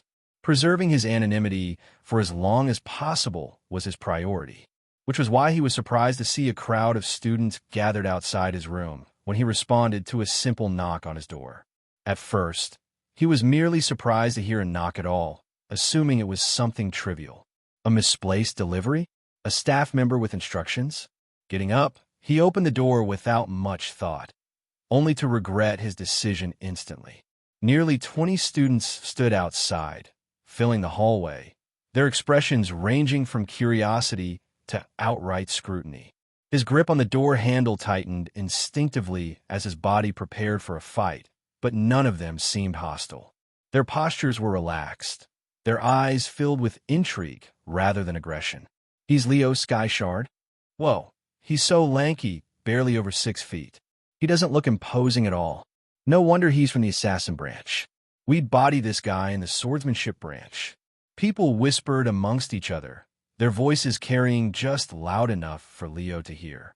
He absorbed the information quietly, his gaze scanning their faces, already committing their words to memory. Then, as the crowd began to part, a presence emerged that instantly shifted the atmosphere. Leo's eyes landed on a man he recognized immediately, not from personal interactions, but from reputation alone. A young man with sharp golden eyes, dressed in an immaculate academy uniform, exuding an aura of effortless confidence. It was Su Yang, the bully. Unlike the others, he didn't gawk or whisper. He simply approached, his movements precise, his expression unreadable. "You're Leo Skyshard?" he said, closing the remaining distance before extending his hand forward for a seemingly simple handshake. Leo observed his extended arm for a moment, wondering if he should take it or not, as a part of him really did not want to accept the handshake, but another was afraid of the consequences of if he did not. After a while, he decided to accept the handshake after all, as he meekly extended his hand to meet that of Su Yang. "Clap!" Su Yang pressed his hand with a firm squeeze, gauging the change in his expression as he clamped down on his hand with all his strength. However, Leo did not budge. Internally, he was in a world of pain. However, externally he remained as stoic as ever, not backing down at all. As Leo's black eyes locked onto Su Yang's golden ones, an unspoken battle of wills took place between them. Su Yang's grip on Leo's hand was firm, unwavering. Yet as seconds passed, he tightened it further, applying slow, deliberate pressure. It wasn't just a handshake. It was a test of endurance, of composure. The students around them watched in tense silence, the more experienced ones recognizing what was happening. Leo felt the sharp constriction around his fingers, the way Su Yang subtly altered the pressure to stop the blood flow, while crushing the smallest capillaries beneath his skin. It was a slow but calculated application of force, not enough to break bones, but enough to send a message. Yet, Leo's expression never wavered. His grip remained as steady as it had been from the start. He did not flinch. He did not react. And Su Yang noticed. His smirk widened as he finally released his grip, stepping back. "Interesting," he mused, shaking his own hand slightly, as if to release the tension. His voice was tinged with genuine amusement. A murmur rippled through the gathered crowd. Only now did they see the aftermath of the exchange. Leo's palm, faintly reddened, with dark patches beginning to form where the pressure had been highest. Su Yang had done enough damage to cause internal bruising. Yet Leo showed no sign of discomfort. He did not wince. He did not flex his fingers to seek relief once Su Yang let go of the grip. He did not move an inch, as if the pain did not affect him at all. And that, more than anything, impressed Su Yang. "I'm Su Yang." He finally introduced himself, his tone carrying the weight of certainty. "I'm the student who is going to stand at the pinnacle of Rodova this year." The words hung in the air like an undeniable truth. And yet, Leo did not react. There was no hint of irritation on his face as Su Yang made that claim, no flicker of ego either. His cold gaze remained as impassive as ever, as he silently asked Su Yang the question of "so what?" as if he simply did not care for his ambitions. Su Yang's smirk twitched slightly. Not even a twitch of emotion. TCH. Now that's a rare type of arrogance. Su Yang realized, his golden eyes gleaming with intrigue, as he tilted his head slightly. "Do you not wish to challenge me? Do you not wish to ascertain your dominion, Mr. Number 1 ranked student?" Su Yang prodded, raising his chin slightly. Then, grinning, he tapped his own jaw mockingly. "Come on, take a swing. I dare you. Put me in my place, if you can." A hushed gasp spread through the crowd. Was he seriously inviting Leo to attack him? Some students leaned in slightly, expecting an instant explosion of violence. But Leo didn't move. He merely continued to observe, still, unflinching, unshaken, as the air around him grew thick with unspoken tension. Then, Su Yang sighed. "What a boring rival I have," he said dramatically, shaking his head in mock disappointment. Not even baited into a proper confrontation. He clicked his tongue before letting his amused smile return. "Let me tell you something, Sky Shard."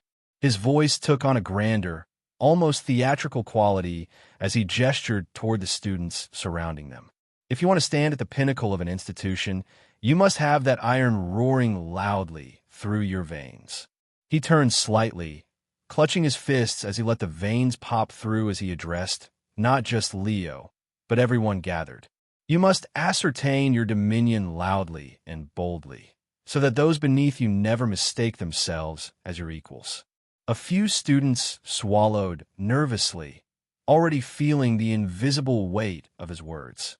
"You must crush the weaker competition absolutely and thoroughly, so that they never dare raise their heads toward you, except in fear or respect again." His gaze flickered back to Leo, sharp as a blade. "You're too cold, Sky Shard. It's not necessarily a bad thing, but with that attitude, you'll never be a leader." His smirk deepened. "You're bound to be a loner for life."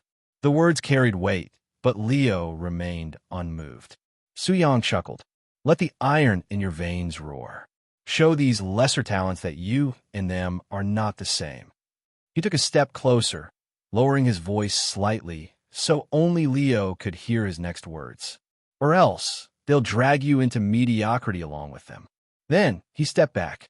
With a single, casual tap on Leo's shoulder, he turned away. "See you around, Sky Shard. I think we will be good friends," Su Yang said, his voice carrying an unmistakable edge of satisfaction. He didn't get the reaction he wanted from Leo today, but he would eventually, and that was a certainty. Su Yang's POV. On his way back to his own dorm, the smug smile slowly faded from Su Yang's lips. For the first time since stepping foot in Rodova, he found himself feeling something unfamiliar. Not annoyance, not anger, intrigue. "He's dangerous," Su Yang concluded, his golden eyes narrowing slightly. There was something about Leo Skyshard that unsettled him, not in a way that made him feel threatened, but in a way that set his instincts on edge. Leo's pain tolerance, his unwavering gaze, his sheer lack of reaction. It wasn't just discipline. It was something much more refined, something cultivated over years of training that wasn't meant for showmanship, but for survival. His self-control is absurd. Most warriors, especially young ones, carried an innate fire, an emotional response when challenged. Even the most disciplined among them would at least sneer or show some flicker of pride. But Leo? Nothing. Not a twitch of irritation. Not a flicker of competitiveness. Not even amusement. It wasn't arrogance. It wasn't confidence. It was indifference. And that more than anything, was what disturbed Su Yang the most. People who lacked ambition didn't concern him. People who showed too much ambition were easy to manipulate. But someone like Leo, someone whose drive was unreadable, that was a problem. He's perfect, Su Yang thought, rolling his shoulders slightly. I can't get under his skin through taunts, and he doesn't seem like the type to stand up for others or form deep bonds of friendship either. He's the most no-nonsense warrior I've ever met. For someone like Su Yang, who had built his reputation on charisma, dominance, and psychological warfare, Leo Skyshard was an anomaly, a complete outlier, and he hated outliers, because outliers could not be predicted. If Leo was going to be his rival, he wanted to know how to trigger him in battle, how to push his buttons to gain every advantage that he could when they faced off against one another. However, as of today, he found nothing that triggered the guy. TCH whatever. Once we get to actual combat, I'll see what kind of beast he really is, Su Yang muttered under his breath, as a smirk found its way back to his lips once again as he opened the door to his room. I was planning to take my time enjoying my climb to the top this year. But maybe having someone trying to match my pace will make it all the more entertaining. With that thought, he stepped inside, shutting the door behind him. Leo Skyshard may not have risen to his provocations today, but Su Yang knew better than anyone. A warrior's pride always came out in battle, and he couldn't wait to see it.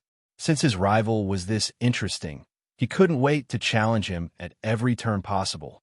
Leo felt a sharp, excruciating pain pulsing through his palm the moment Su Yang left, but he refused to acknowledge it until he was safely behind the closed door of his dorm.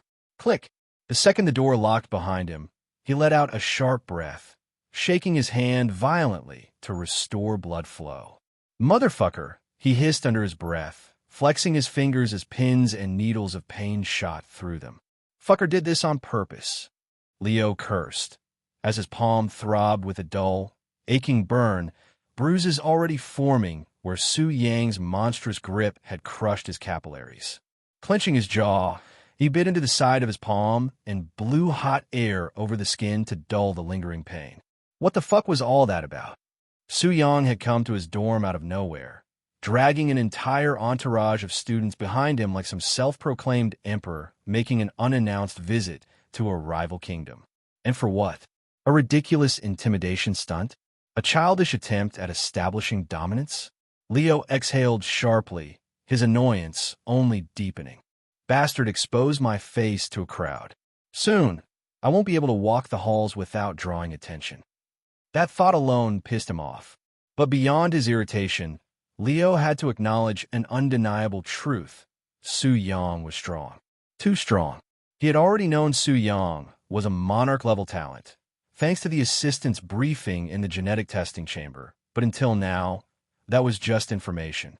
Feeling the difference firsthand was something else entirely, and Leo was shocked at just how massive the gap in their raw physical strength really was.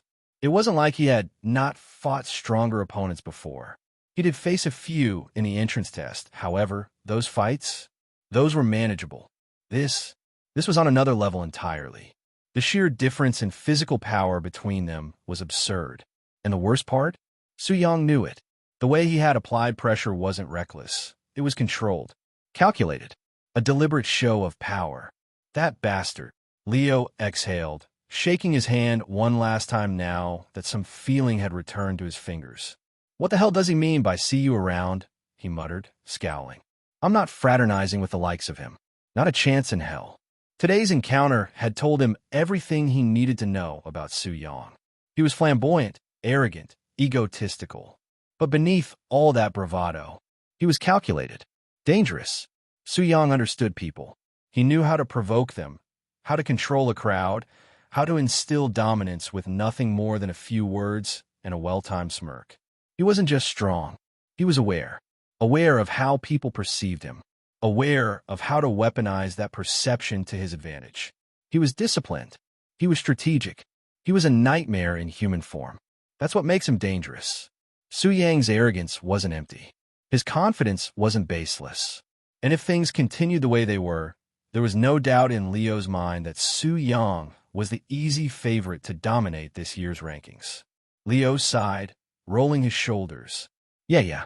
I don't care if you're number 1 or number 100. Just stay out of my way, you crazy bastard. He flexed his bruised fingers, his expression hardening. Because next time you try something like that, I'm coming for your neck. He might have played it stoic today, but he wouldn't let Su Yang treat him like an easy target. Bullies didn't stop after one show of dominance. If he let this slide, then academy life was going to be hell. And Leo had no intention of spending the next few years bowing his head. Eventually, Leo ventured out of his dorm room later in the evening to check out the ranking board and the class schedule. His decision to wait had been the right one, as by the time he arrived, the crowd had thinned significantly. Only a handful of students remained, some standing silently as they read their results, while others muttered in despair, unable to accept that they had failed to make the cut for the elite class. My life is over. I have shamed my clan. What does this mean for me? Should I just end it all now? If I kill a student in the elite class, will it open a slot for me? Leo ignored the hushed conversations around him, his focus locked on the board. Rodova Military Academy, elite class rankings. First place, Leo Skyshard, Monarch level talent, 95 points. Second place, Su Yang, Monarch level talent, 94.5 points. Third place, Mu Shun, Transcendent level talent, 87 points. Fourth place, Rulan, Transcendent level talent, 85 points. Fifth place, Gu Feng, Transcendent level talent, 82 points. Leo's gaze lingered on the list, his eyes narrowing slightly. So, I really did rank first. He had suspected as much after Su Yang's sudden interest in him earlier, but seeing it confirmed in writing was something else entirely. He hadn't expected to outscore someone like Su Yang, especially not in a setting like this. However, the half-point difference told him everything he needed to know about Su Yang versus his strengths. He wasn't stronger than Su Yang. He wasn't faster. He wasn't more physically dominant. But he was sharper. The reflex test had tipped the scales in his favor, giving him just enough of an edge to surpass Su Yang, even if only by the slimmest margin. Still, a part of him wondered if this ranking was a blessing or a curse. Being ranked first meant more eyes were going to be on him all year long, which would in turn mean more scrutiny and more challenges for him. Sigh. Leo exhaled sharply, pushing the thought aside as he shifted his attention to the class schedule displayed beside the rankings. Elite Class Timetable, Year 1. Common Courses. 1. Basics of Perception, Professor Powell. 2. Physical Fitness and Training, Professor Marvin. 3. General Magic Theory, Professor David. Professional Specialization, Assassin Branch. 4. Basics of Stealth and Assassination. 5. Scouting, Movement, and Planning. 6. Practical Combat. Leo's eyes moved over the list, analyzing the course structure. 3 foundational courses that all elite class students, regardless of profession, had to take. Then, 3 specialization courses tailored specifically for his branch. No unnecessary fluff. No wasted time. Everything was designed with direct application to their profession. As he skimmed through the timetables of other branches, he noted the differences. The swordsmanship branch, for example, had basics of swordsmanship and sword intent instead of stealth. They also had leadership and battlefield tactics as a secondary subject instead of scouting, movement, and planning. Meanwhile, practical combat remained a common course, no matter the profession. It all made sense. Rodova was shaping them into specialists. Professor notes, Year 1 Elite Class. As Leo's eyes drifted lower, he noticed handwritten notes beneath each course description. Basics of Perception, Professor Powell. You think you know how to see? Ha! We'll see if you can see in my class. Open your eyes, or you'll walk into a blade before you ever see it coming. Class held daily except Thursdays and Sundays. Practical Training Ground D4. Leo's brow twitched slightly. Who the hell wrote that? This Powell guy sounded completely unhinged and like an individual who liked to make dad jokes. Physical Fitness and Training. Professor Marvin. I don't care how strong you think you are. If you can't outrun, outlast, and overpower the enemy, you're already dead. In my class, you either adapt or collapse. Simple. Class held daily at dawn. Training Hall C2. Leo let out a slow breath.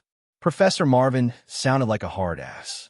He was no stranger to physical training, but something about Marvin's tone told him that this class would be hell. General Magic Theory, Professor David. Magic is a tool, a weapon, a science.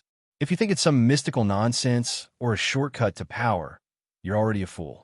I will make sure only those worthy of wielding it pass my class. Class held daily except Saturdays and Sundays. Lecture Hall B1. Leo's lips curled slightly. An indoor subject? And something that actually sounded interesting? He almost couldn't believe his luck. Then came the profession-specific courses. Basics of stealth and assassination. The difference between a common thug and an assassin? One gets caught, the other doesn't. You'll either learn the difference, or you'll fail before you ever begin. Class held on Mondays, Wednesdays, and Fridays. Stealth Training Facility A6. Scouting, movement, and planning. No mission is won on strength alone. Your ability to move, observe, and plan is what separates the dead from the living. Make no mistake, you'll learn the art of survival before you ever learn to kill. Class held on Tuesdays and Thursdays. Tactical Field B9. Practical combat. If you hesitate, you die. If you lack control, you die. If you overestimate yourself, you die. Get used to hearing that. My job is to make sure you're worth keeping alive. Class held daily. Combat Arena E3. Leo noted that the last 3 courses didn't list a specific professor. Did that mean they had multiple instructors? Or was it too dangerous to list a name?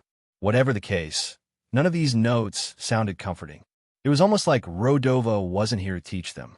It was here to break them and to forge them. There were no easy courses, no approachable instructors, only killers in the making. Leo exhaled slowly, stepping away from the board. Tomorrow, it would all begin, and he had no intention of falling behind from day one. Leo barely had any time to settle into his new routine before the first day of training hit him like a freight train. The academy operated on a brutal schedule, and the dorm alarms blared at exactly 4:30 a.m., signaling the start of the day with zero mercy. Leo had barely managed to drag himself out of bed, throw on his training uniform, and make his way outside before being herded toward Training Hall C2, where the first class of every morning physical fitness and training was held. Now, standing in a massive hall, he observed the ruthlessly efficient setup. The space was vast, with rows of heavy-duty training equipment, climbing ropes, weighted dummies, and obstacle courses that looked like they belonged in a military boot camp rather than an academy. The walls were lined with racks of weighted vests, stacks of iron plates, and resistance bands that looked like they were meant for dragons, not humans. A few students muttered as they took in the setup. Are we training or getting sent to war? I heard the instructor is brutal. Yeah, Professor Marvin, right? The guy's ex-military. Used to train actual soldiers before he came here. Leo ignored the chatter, his eyes scanning the students around him. Some looked sleepy. Others looked pumped. And then there were the rare few, like Su Yang, who stood there utterly unfazed, as if this was just another morning routine. So this is the elite class, Leo thought, as looking around, he could see how everyone around him looked exceptional in one way or another. Everyone carried themselves with an air of dignity. Nobody made unnecessary gestures or trouble, and mostly everyone was courteous and reserved. About 90% of the crowd was high-born, while the remaining few were too shy to make eye contact with others. What a boring class, Leo thought, rolling his shoulders as he felt the slight soreness in his joint because of his encounter with Su Yang yesterday. Then, slam! The heavy steel doors at the front of the hall burst open, and a man who looked like he had been carved from stone stepped inside. Is that Professor Marvin? Leo wondered as the man walked closer. The man was a towering wall of muscle, his sleeveless training uniform revealing thick, battle-worn arms covered in scars. His expression was one of pure, unfiltered authority, and the sheer weight of his presence made the room feel smaller. The students immediately straightened when the man's gaze swept over them, as nobody seemed to be wanting to mess with him. Then, in a deep, no-nonsense voice, he spoke. Welcome to Physical Fitness and Training. I'm Marvin Gallows, but you will call me Professor Marvin. His tone held no warmth, no welcome, just raw, military discipline. I don't care who you are. I don't care what clan you're from. I don't care if you're a monarch-level talent or some gutter rat who barely crawled their way into the elite class. He folded his arms, his gaze sharp as a blade. In this hall, you are all the same, he said as he narrowed his eyes on Su-Yang. I don't care how strong you think you are. If you can't outrun, outlast, and overpower the enemy, you're already dead. A few students shifted uncomfortably. Marvin's lips curled slightly, as if he could smell their doubt. Most of you have never felt what it means to be truly exhausted, to have every ounce of strength drained from your body, yet still be expected to keep going, which is why most of you don't understand the importance of physical training and conditioning, he said, as his voice softened just a tad bit. I'll tell you this just once, so listen carefully. If you're an assassin, you will face situations where you must cross a vast distance in a matter of seconds. Whether it's closing in on a target before they escape or outrunning an entire battalion of pursuers, your ability to move will determine whether you live or die. His icy gaze swept over the nervous students. The day your legs give out before your will to survive does, you die. A tense hush fell over the training hall. Marvin's voice lowered slightly, but the weight of his words only grew heavier. If you're a swordsman, picture this. Your unit is laying siege on a fortress perched atop a hill. The only opening is a narrow, 5-minute window at dawn when the night patrols rotate out and the morning fog is at its thickest. He paused, letting the image sink in. In that brief moment, you must scale the cliffside, breach the walls, and eliminate the gate sentries, all before the changing guards notice something is wrong. His piercing stare hardened. But what if you're too slow? What if you're not strong enough to carry your gear up that hill? What if your endurance fails before you reach the top? A suffocating silence. Then you die, and with you, your entire unit dies.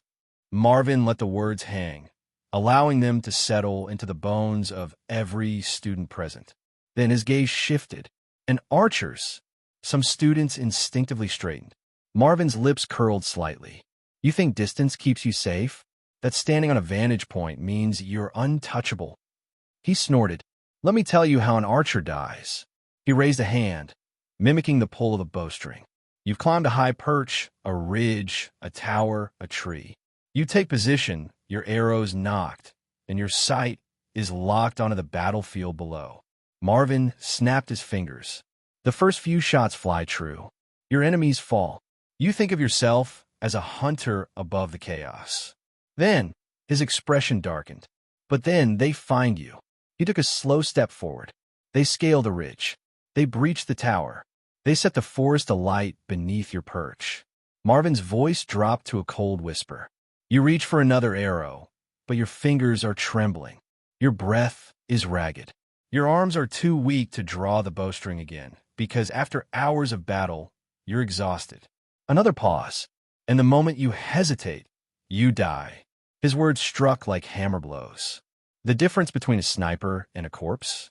Stamina, strength, the ability to keep shooting when the body screams to stop. His eyes swept over the room, landing on each student, branding his lesson into them. No matter your profession, if your body fails you before the battle is over, then you were never fit to fight in the first place. A heavy silence followed.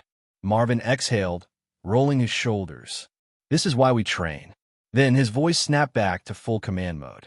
Now, prepare for training, and remember, if you don't train till you feel like you will die, someday you will die for real. Today, we start with something light. We start with 25 kg weighted vest runs, followed by simple exercise runs. Grab a vest and get in line. Marvin instructed, as no one hesitated for even a second longer. Everyone swarmed to pick up a vest. However, when it was Leo's turn to pick up a vest, Marvin suddenly interrupted. Not you, Sky Shard. You, Su-Yang, Mu Shun. The three of you are at the top of the rankings, so you will start with a 40 kilograms vest. Since the three of you want to parade as the best, you must also behave like the best, Professor Marvin said. As Leo looked at him in confusion, why did he already know his name? And since when did he parade like the best? What nonsense was this? The moment Professor Marvin singled Leo out for the heavier vest, the whispers began. This guy? This kid is Leo Skyshard, the #1 ranked genius. Oh man, I thought the top students were going to get it easy, but Professor Marvin is laying into them on day one. I mean, it's only fair. If they only had 25 kilograms, they'd finish while we're barely at the halfway mark. I want to be friends with Leo Skyshard.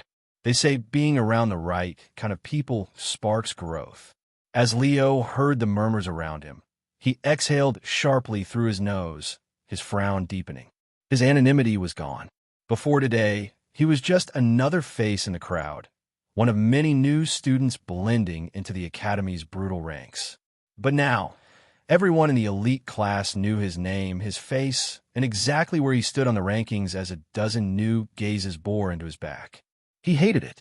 He hated being the center of attention. However, for now he had no choice but to weather it. Then, a sudden bump against his shoulder snapped him out of his thoughts. You hesitate too much, Skyshard. Su Yang's voice was casual, almost bored, as he brushed past Leo and grabbed a 40 kilograms vest. With ease, he slid it over his shoulders and fastened the straps, rolling his shoulders like it weighed nothing. It's just 40 kilos, he said with a smirk. Staring Marvin down like this was just another day for him. Then he grinned. Yeah, I'm the best around here, and I'm not afraid to show it. Su Yang yelled, as a ripple went through the crowd at his bold declaration. But Marvin only chuckled, unimpressed. Meanwhile, Mu Shun, the #3 ranked student, let out an exaggerated groan. Man, what a drag, he muttered, dragging a hand through his disheveled hair. I'm not even a monarch-level talent. Why do I have to do the heavy load too? Despite his complaints, he still grabbed a 40 kilograms vest and strapped it on, his expression making it clear that despite his protest, he did not find the vest to be too heavy either, leaving only Leo behind. Leo stared at the vest, his fingers tightening around the fabric as he lifted it. Heavy, heavy, heavy. At 72 kilograms himself, adding another 40 kilograms onto his frame was no small thing. It was nearly an extra half of his body weight, as even before he buckled in place, he could feel the weight dragging against his arms, pressing down onto his shoulders, testing his balance. This is going to be hell, Leo realized the moment he put on. However, there was no turning back now. Securing the straps, Leo adjusted the vest so it fit snugly against his torso. However, the instant he let go, his knees almost buckled.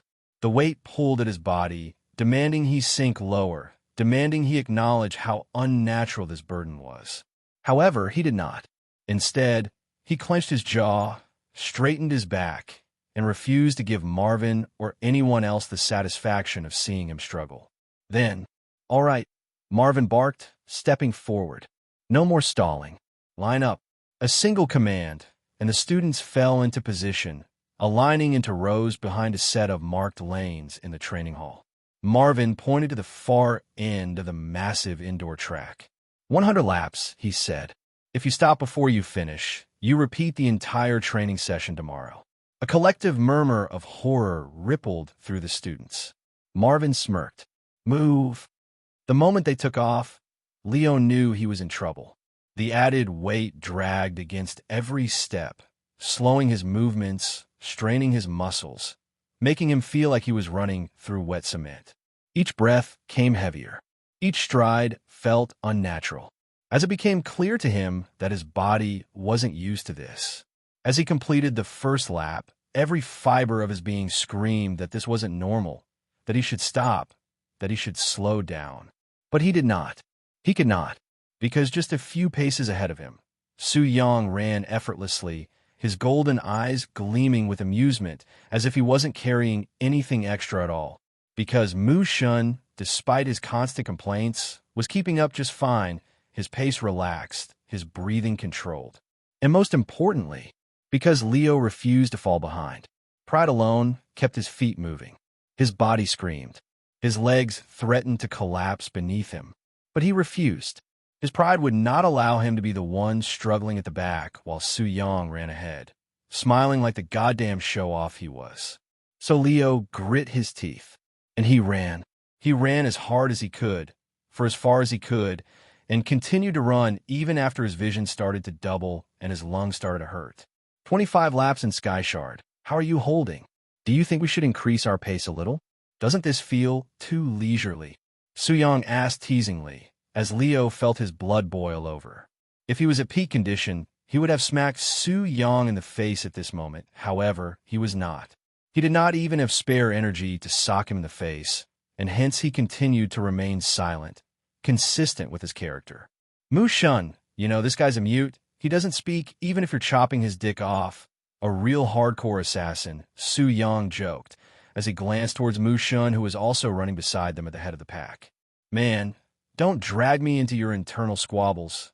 Unlike you monsters, I'm struggling here to keep up with your pace. If you increase it anymore, I'm falling behind for sure, Mu Shun replied, as he refused to play Su Yang's game. However, Su Yang only smirked in response. You're not struggling, Mu Shun. Leo here is. Look at his legs. They're vibrating violently, while he's wheezing through his mouth like a drowning seal. A couple more laps, and he won't be at the head of the pack here with us, Su Yang said, as it was only when he drew attention to Leo's movements that Mu Shun noticed just how hard Leo was really struggling. His legs vibrated due to muscle fatigue with every step that he took, and his lungs seemed to be desperately gasping for oxygen. Oh yeah, no shit, bro's turning blue. Looks like endurance is not your strong suit, bro. Better sit this one out and try again tomorrow with no extra weights, Mu Shun said, as suddenly the respect that he seemed to carry for Leo before this sentence seemed to vanish, as he no longer seemed to fear him as before. He's not the only one. Half the crowd who have not been trained for endurance back in their clans have started to slow down. A lap here is 600 meters, and after running for 15 kilometers at near sprinting speeds, most are already at their limits. 100 laps here is very harsh for the untrained. However, 100 laps with extra weights is pure hell, Su Yang said, as just as he pointed this out, the first student burned out and crashed, stumbling onto the mud below as his knees gave out completely. However, while Su Yang said these words hoping to demoralize Leo, his words strangely motivated Leo instead. Wait, I've been running for 15 kilometers straight already. That doesn't seem right. It's been only 20 minutes. How did I manage to run 15 kilometers in 20 minutes? That too with a vest on? Leo wondered, as something about this situation did not add up in his brain. Although he had lost his memories and did not know the limits of his own strength, he did remember just how long a kilometer was supposed to be and understood that under normal circumstances, walking leisurely would take 15 to 20 minutes to cover a kilometer. Yet, in just 20 minutes, he had covered 15 kilometers. That wasn't human. That was wolf-like speed, except he wasn't slowing down. He wasn't collapsing. He was still moving. My body? Is it already this strong? Yes, I'm tired, but I'm not dead yet. Meaning I must have trained as hell to be what I am today, Leo realized, as his belief in his own strength suddenly skyrocketed. He was told that he was the best assassin on Earth, but he did not know anything more about himself. However, running today, he finally got a feel for his limits and the real power coursing through his veins. He was not an average human. He was already way past that limit already. Once Leo realized that he wasn't as weak as he had assumed, his breathing began to stabilize, and his heart rate gradually eased. It was strange how a psychological shift could have such a tangible effect on his body, as the difference between forcing himself to endure through sheer willpower and knowing, deep in his bones, that he could endure was staggering. His muscles were still burning. His lungs still strained for air. His legs still felt the weight of the vest pressing down on them with every step. But suddenly, it felt manageable. The despair that had been creeping in, the idea that he was barely hanging on while Su Yang ran circles around him, was gone. Because now he knew he was fast, he was strong, he was built for this. And that made all the difference. As he pushed forward, his strides evened out, and his pace became smoother. Meanwhile, Su Yang, who had been casually observing Leo's struggle from the corner of his eye, narrowed his gaze slightly. The shift was subtle, but he noticed it instantly. Leo had gone from running on the edge of collapse to finding his rhythm. Su Yang had never seen anything like that happen before, so he was baffled to see Leo find a second wind so late into the run. It was fascinating to watch. Well, Su Yang muttered under his breath, lips curving upward. So you do have some iron in you, Sky Shard. Rather than feeling threatened, Su Yang felt excited. He had been waiting for Leo to stop enduring and start owning it. Now, it was time to see how far he could push him. Hey, Sky Shard, Su Yang called out, his tone light, teasing. You're looking a little too comfortable back there. What do you say we pick up the pace? He said, as without waiting for a reply, Su Yang accelerated. Leo, caught slightly off guard by Su Yang's sudden burst of speed, instinctively matched him. His legs burned, his breath came harder, but his pride refused to let Su Yang leave him behind. They shot past Mu Shun, who let out an exaggerated groan. Of course you two psychos would do this, he grumbled. Just kill me already and get it over with. But neither Leo nor Su Yang paid him any mind. The other students, still struggling through their laps, could only watch as the two frontrunners began pulling away from the pack. Look at them go. They were already ahead of the rest of us, and now they're treating this like a damn race? Monarch-level talents really are built different, huh? Marvin, observing from the sidelines, let out a quiet chuckle. Good. He had expected Su Yang to do well, but Leo's performance surprised him. According to the data slate that he had, it seemed like Leo's strength and endurance was average at best. And with him wearing a 40 kilograms vest instead of 25, Marvin expected him to collapse amongst the first few students who gave out. However, Leo resiliently held on. Despite hitting his muscle capacity, Leo kept running on pure adrenaline and willpower, and he pulled ahead of the pack alongside Su Yang and managed to lap them all around lap 40. By now, around 50% of the class had already given out. On their very first day, they did not have the mettle to keep running at near top speeds for over 25 kilometers, especially with a weighted vest on. However, despite hitting his limits long ago, Leo kept running nonstop, never falling a step behind Su Yang, until they hit lap number 50. As they hit lap 50, Su Yang finally felt the strain of running for 30 kilometers catch up to him, as his breathing became more ragged and his decision to run faster and break his initial rhythm came back to bite him in the ass. Say what? Sky Shard, are you? Feeling it yet? He said, his voice coming out in rasps, as he looked across towards Leo, who kept running with a simple smile on his face. Oh, come on now. Say something, Su Yang urged, as he forcefully took a step ahead of Leo and glanced at his face. However, what he saw made him stumble in fear as he lost his balance and hit the ground below with a sickening slide and thud. The impact sent shockwaves through Su Yang's body, but he barely felt it. His mind was still reeling from what he had just witnessed. His chest heaved as he scrambled up onto his elbows, eyes locked onto Leo, who continued running as if nothing had happened. But it wasn't normal. It wasn't human. Professor, Su Yang's voice came out hoarse, cracking slightly as he turned to Marvin. His face was ghastly pale, his breaths coming in short gasps as he struggled to put what he saw into words. Marvin, who had been observing from the sidelines, raised an eyebrow. If you're going to ask me to let you join the sprint again, Yang, you can forget about it. You can finish it, but you're still running the penalty tomorrow. It's not. Su Yang gritted his teeth, forcing himself to his feet despite his trembling legs. He pointed at Leo, his golden eyes wide, almost disbelieving. It's not about me.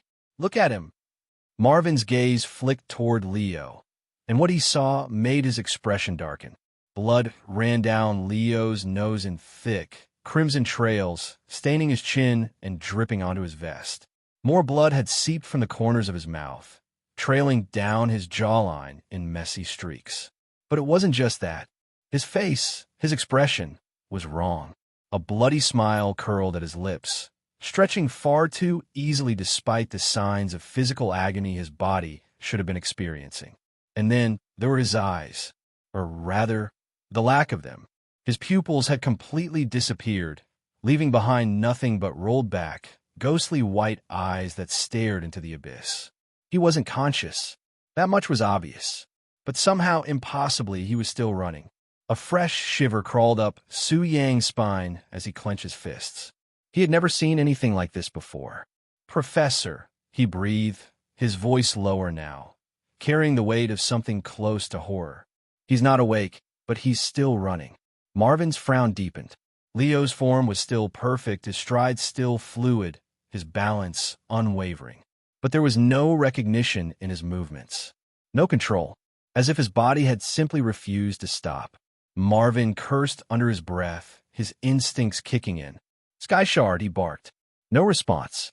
Leo's legs kept moving, his breath ragged but steady, his body acting purely on something beyond awareness. "Sky Shard," Marvin shouted again, louder this time, his voice carrying authority. But there was no response again. "Shit," Marvin muttered, as he moved in quickly to stop Leo from harming himself anymore. This wasn't him passing out from just exhaustion. This wasn't him still running from just determination. This was something else. Su Yang wiped the sweat from his forehead, his hands still trembling slightly. He parted his lips as if to say something, but swallowed it down instantly. For the first time since stepping foot into Rodova, he felt it. Something beyond competition. Something beyond talent. Something unnatural. As for the first time in his life, he developed genuine feelings of respect for a colleague. "What the hell is wrong with this guy?" he said, his eyes wide, as no matter how much he searched within himself, he could not think of a scenario where he would continue running even after he had passed out. Not even if his life were on the line. Marvin rushed forward the moment he realized what was happening. Leo's body kept moving, his legs still driving forward despite the unmistakable signs of unconsciousness. "Stop, boy.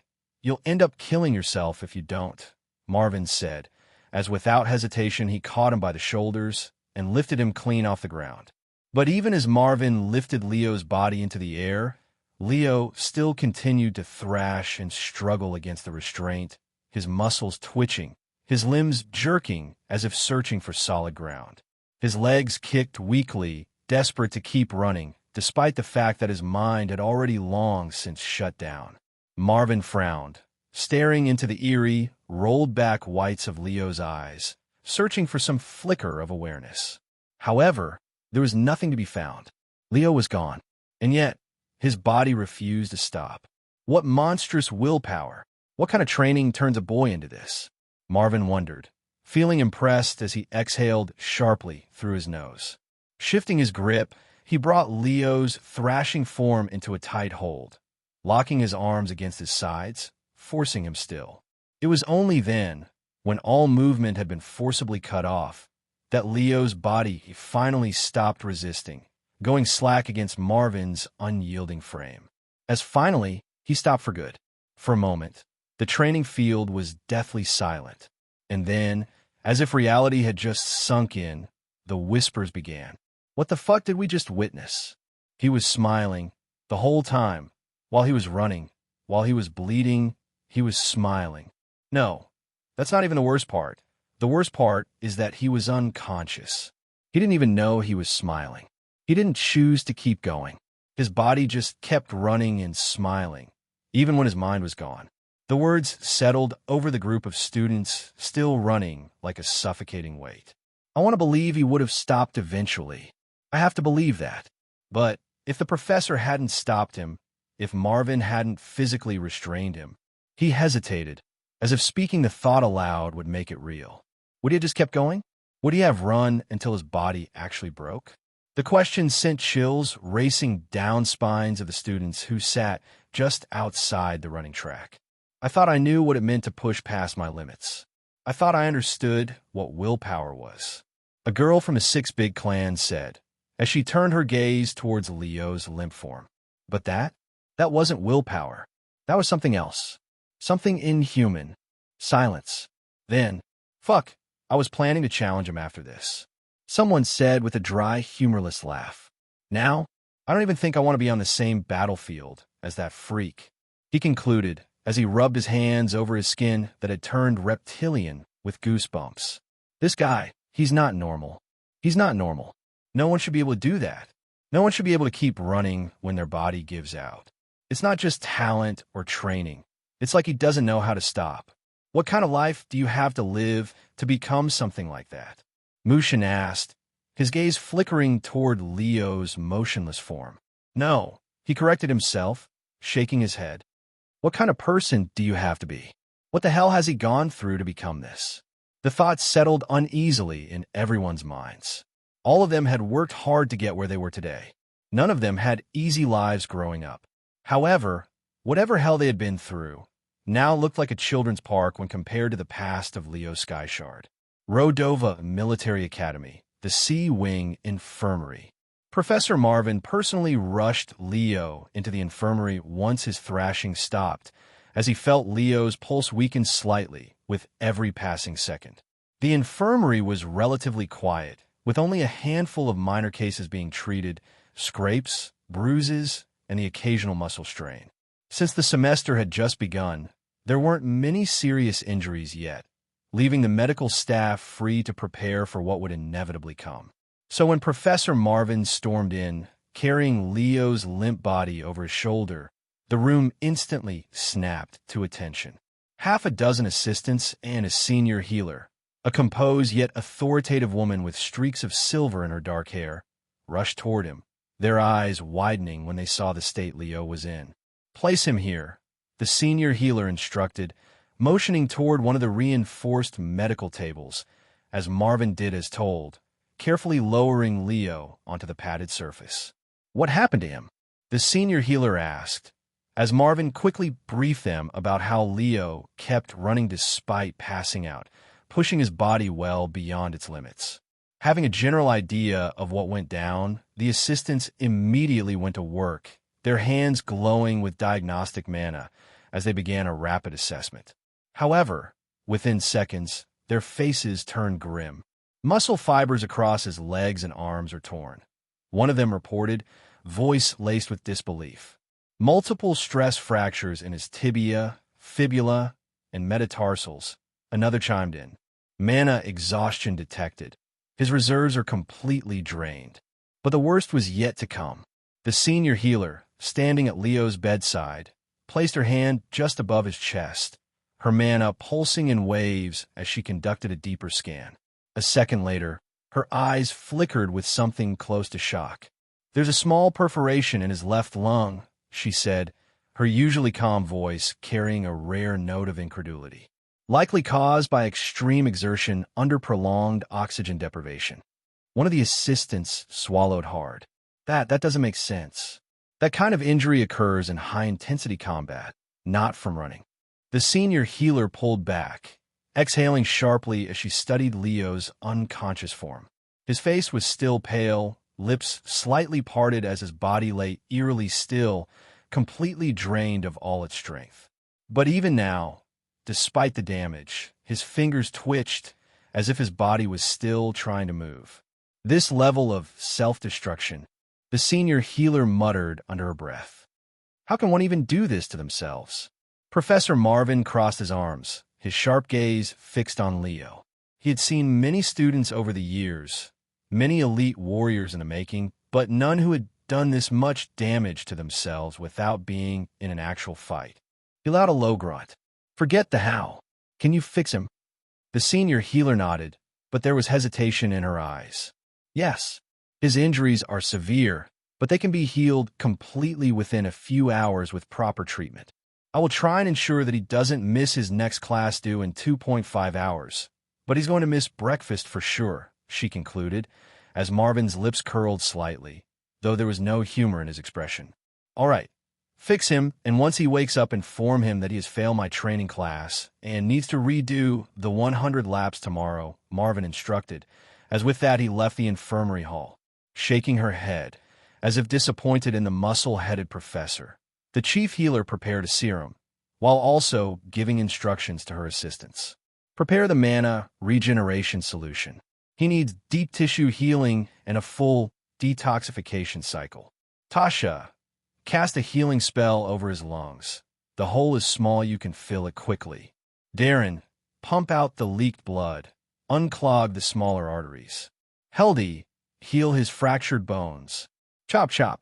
The next class is in 2.5 hours. The chief healer instructed, as the whole team worked on Leo's body double speed. Leo stirred, his senses slowly dragging themselves back into focus. Everything hurt. His limbs felt like dead weights. His muscles screamed in protest with even the slightest shift, and his head throbbed with a dull, pounding ache. It was like waking up from the worst beating of his life, except he couldn't remember when he'd even taken a hit. Gasp! A deep breath sent a sharp, uncomfortable pressure through his chest. Not pain, but tightness, like his lungs were still adjusting to working properly again. What the hell happened? He wondered, as his last memory was one of running on the track, his legs burning, his breath coming shorter, and the world slowly darkening with each lap. Darkness. That was all he remembered. It had crept in at the edges of his vision, spreading with every step until... Until what? His brows furrowed slightly as he stared at the white ceiling above him. He didn't remember collapsing, didn't remember stopping. All he knew was that one moment he was running, and the next he was here. You're awake. A calm, authoritative voice cut through his thoughts, and Leo turned his head slightly to see a mature woman standing at his bedside. Her dark hair was streaked with silver, tied into a neat bun, and her sharp, assessing eyes swept over him with clinical precision. You gave us quite the trouble, young man, she said, setting a small vial down on the bedside table.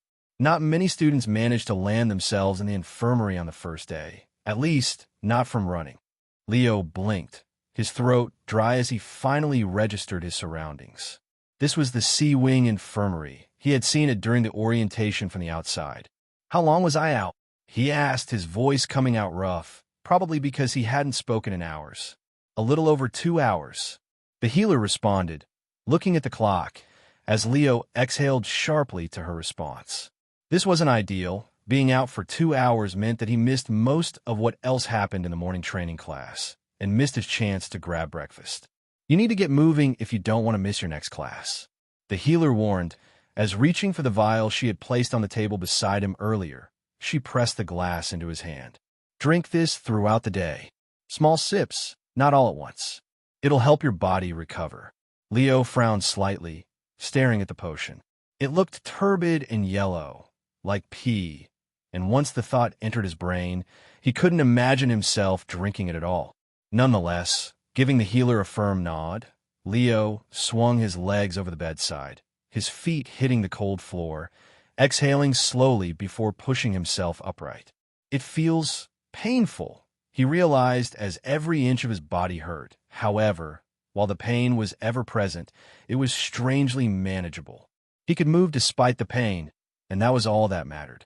Your body is not fully healed, so don't be reckless. Your mana reserves are still running low, so expect some fatigue. However, sip on that drink and eat well, and you should be fine by tomorrow, she said, as she checked off some points on her patient sheet. Leo rolled his shoulders, stretching out the stiffness in his limbs before giving her a curt nod. Thanks, he said. However, the chief healer did not respond. She just gave him a knowing look before turning away, already moving to tend to the next patient. All right, the next class is the basics of perception. I have to go to Block D, Leo muttered to himself, as he did not linger around either. Walking swiftly, he began making his way to Sector D, while also thinking about how he must have become the biggest joke in class. Passing out on day one, people must think I'm a fraud. Sigh. I'm going to become the center of jokes and bullying. People will pick on me just because I'm number one and not worthy, Leo mused as he almost dreaded moving to the next class. He was never one to be really affected by peer pressure. However, it did not feel good to be the butt of the jokes. Nonetheless, with no other options, he did make his way to the next class, where the atmosphere at his arrival was entirely different to what he had expected. As Leo stepped into Training Ground D, a heavy silence settled over the students already gathered there. He had expected whispers, sneers, maybe even a few mocking grins. He had expected people to call him out for passing out, for collapsing on day one. But what he got was something completely different. The moment his presence registered, heads turned slowly, almost cautiously, Eyes flickered toward him with an unreadable, wary. Some widened, others narrowed, and a few students even took half a step back, as if his very presence unsettled them. It was subtle, but Leo felt it. The eyes looking at him feared him, as if they saw him like a monster instead of colleague, and Leo could not understand why. What's going on? He wondered, as he straightened his shoulders. He didn't slow his steps, didn't let his expression shift, and walked as if he was completely unbothered by the glances coming his way. But internally, he was confused. What the hell is this reaction? His gaze flicked across the students, scanning their faces, their body language. He caught bits and pieces of hushed conversations, not whispers of mockery, but of caution, of disbelief. He's up already? 2 hours. That's all it took for him to recover from that. I thought he'd be out for the rest of the day, at least. He passed out, but kept running. His body didn't stop. Leo's steps faltered slightly. What? Kept running? The words didn't make sense. He had collapsed, right? That's why he was in the infirmary. That's why he woke up there. But the murmurs continued. He was smiling the whole time like a freak. Why does he look so calm? He knows he's fooling no one with this fake calmness anymore, yeah. Leo's brow twitched. What the hell are they talking about? A shadow flickered in his peripheral vision, and Leo turned just as Mushun stepped into view, arms crossed, his usually laid-back expression nowhere to be found. You really are a freak, Skyshard, Mushun muttered, not in an insulting way, but as if he was still trying to process what he had seen. Leo frowned. What the hell happened? Mushun's lips parted slightly, as if about to answer. Then, all right, settle down. A sharp, commanding voice cut through the murmur of students, instantly snapping the air into focus. Leo turned his head toward the source, his attention locking onto the instructor standing at the front of the training field. A tall, wiry man with a piercing gaze and a predator's smile. His posture was relaxed, almost lazy, but something about him screamed danger. It was Professor Powell, instructor of basics of perception. Leo could tell just by looking at him. This was not a man to take lightly. Time to see if you can actually see, he said, as with a snap of his fingers he summoned a thin gray fog to cover the entire training grounds. The gray fog that Professor Powell summoned dulled the surroundings around the students subtly. It didn't just reduce visibility. It muted sounds, dampened external disturbances, and wrapped the training ground in an unnatural stillness. It wasn't suffocating, but it was disorienting, making it impossible for students to perceive further than 15 meters from their location, hence sending their senses into overdrive. And it was in this altered atmosphere that Professor Powell disappeared from the location he was standing on, his voice reverberating from every corner of the open classroom as he began his lesson. Perception, he said, his voice carrying effortlessly through the haze, is not just about seeing. It is about understanding. His tone was steady, deliberate. He was not simply lecturing. He was teaching, and his every word had weight. The biggest mistake novices make in combat is assuming their eyes alone will save them. That if they can see an attack, they can react. That if they watch their opponent, they'll know what's coming. Powell scoffed as the fog around the students seemed to shift, now growing thicker. You do not see with your eyes. You see with your mind.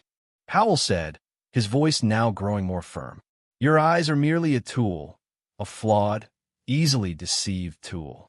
They fall for illusions. They misjudge speed. They fail to track movements in the heat of a fight. To survive, to thrive, to be the kind of warriors this academy is shaping you into, you need more than simple sight. Perception is the ability to process information, to recognize patterns, to know rather than guess. A true assassin does not watch their opponent's blade. They sense the shift in weight, the tension in their muscles before they even move. A swordsman does not look for openings. They feel the rhythm of battle, understanding when to strike without hesitation. An archer does not merely aim. They anticipate where their target will be long before they move. A pause. Perception is not just about noticing your surroundings. It is about understanding them. The fog thickened, reducing visibility even further. The students tensed. In this mist, you are blind. So tell me, how will you fight? No one spoke. Powell chuckled. It wasn't a pleasant sound. You see, raw information is meaningless if you do not know how to interpret it. He let the words settle before continuing. Some of you right now are panicked. You've lost one of your senses, and instead of adapting, you freeze. Others are straining your eyes, trying to force sight through the fog. A mistake. You are relying on something that is already failing you. The tension thickened. To see is passive. To perceive is active. It means knowing what is happening even when your eyes are closed. It means recognizing the presence of a threat, not because you saw them move, but because you felt the shift in the air. Because you heard the faintest scuff of a foot against the ground. Because your instincts told you something was wrong. There was no mockery in his tone, only truth. And that made it worse. This, Powell said finally, is why you are weak. A ripple of unease passed through the students as the fog surrounding them began to rapidly clear. However, as the fog cleared, to the horror of all students, standing behind each one of them, was a masked assassin with their knives pointed towards their back. None of them had managed to perceive when the assassin had arrived behind them, or when they had arrived behind the individual beside them. As on the first day of the class, all of them collectively failed to perceive the threat to their lives. Holy shit, he got us. He got us all. How did these guys get here? I couldn't sense anything at all. I was looking back over my shoulders the whole time, but I still couldn't see it coming. Are we really that poor at perception? The students whispered amongst each other as Powell's demonstration left everyone speechless. Even Su Yang, who walked around like he was the best, could not perceive the presence of the assassin behind him, as a deep frown spread on his face when he felt the cold tip of the dagger pressed against his back. He was not proud of being caught off guard like this. However, looking around as he saw both Mu Shun and Liu Skyshard facing the same fate, he somehow did not feel as bad as before. If any one of you was wondering why you need to take a class on perception before today, now you know why. Powell concluded, as with a clap of his hands he dismissed the gathered assassins. The students had no way of knowing that the assassins lurking around them were, in fact, highly skilled operatives, Grandmaster-level warriors hired specifically for this exercise. Their presence was far beyond what any of the students could hope to detect at their current level. But without that crucial piece of information, all they felt was inadequacy. Their failure to sense even a single presence gnawed at them, making them question their instincts, their training, their very worth. And yet, rather than feeling discouraged, it ignited something deeper, a raw, urgent desire to learn, to understand, to perceive beyond mere sight, which was exactly the professor's goal. Unlike your other courses, we will progress in the basics of perception class based on goals. You have 4 weeks to achieve each goal, after which we move on to the next. If you achieve your goal before time, you can take the remainder of the classes for that period off, no problem. However, if you lag behind, you better work extra time before bed, because I will deduct your grades and move on ruthlessly without waiting for you to catch up, Powell warned as he explained the format for the class. The first objective is to eliminate blind spots in your vision. To achieve this, we begin with the fundamental perception skill, 360 degrees view. Your level of genetic talent will determine the version of this skill that you learn. Grandmaster level talents will have the opportunity to learn the legendary version of this skill, peripheral vision. Transcendent level talents can push further, advancing to the semi-divine tier, full vision. While our couple lucky monarch level talents will have access to the ultimate form, absolute vision, an ability that grants an unparalleled field of perception. Your task over the next 4 weeks is simple. Master the skill to intermediate grade for full marks. Achieve only basic grade, and you'll pass but barely. Fail to learn it all, and you get point deductions from the very start. This is your first step toward true awareness. Let's see how many of you actually have what it takes. Powell said, as with a clap of his fingers, he summoned digital skill scrolls that landed precisely as per one's genetic talent in their hands. Leo and Su Yang got the ultimate version of the skill in the form of absolute vision, while Mu Shun and the other top geniuses got full vision. However, the majority of the class got peripheral vision, showing how even within the elite class, over 70% of the students gathered were still Grandmaster level talents at best. After receiving their skill holograms, Professor Powell instructed the students to review their scrolls, ensuring they grasped the fundamental concepts before he provided further explanation. As per his instruction, all students activated their assigned holograms, as detailed diagrams and explanations flickered into view before them. Each hologram contained a mana circulation map, illustrating how to activate the 360 degrees view technique assigned to them. And while the foundational concept was the same, the specific functionality of the move varied depending on the grade of the skill. For the majority of the class, those assigned the technique peripheral vision, the skill functioned as a passive sonar. It alerted them to movement in their blind spots at all times, but without providing a clear image. It was like having an internal radar constantly pinging disturbances behind them, but without precise details. The limits of their senses only alerted them of projectiles coming their way and of the rough size they were. However, it did not reveal the exact shape. It was impossible for a user of peripheral vision to distinguish between a pebble coming their way versus a dagger. However, having the ability to sense projectiles coming their way from their blind spot was already a big boon. In contrast, students who were assigned the skill full vision had access to a more advanced perception method. Instead of a general awareness, their perception became three-dimensional. They could sense depth, shape, and distance, creating a mental image of objects in their blind spots. They could actively focus on a specific area without turning their head to search for enemies behind a tree in their blind spot or to make sure allies were tagging along, making it far more refined than just an alert system.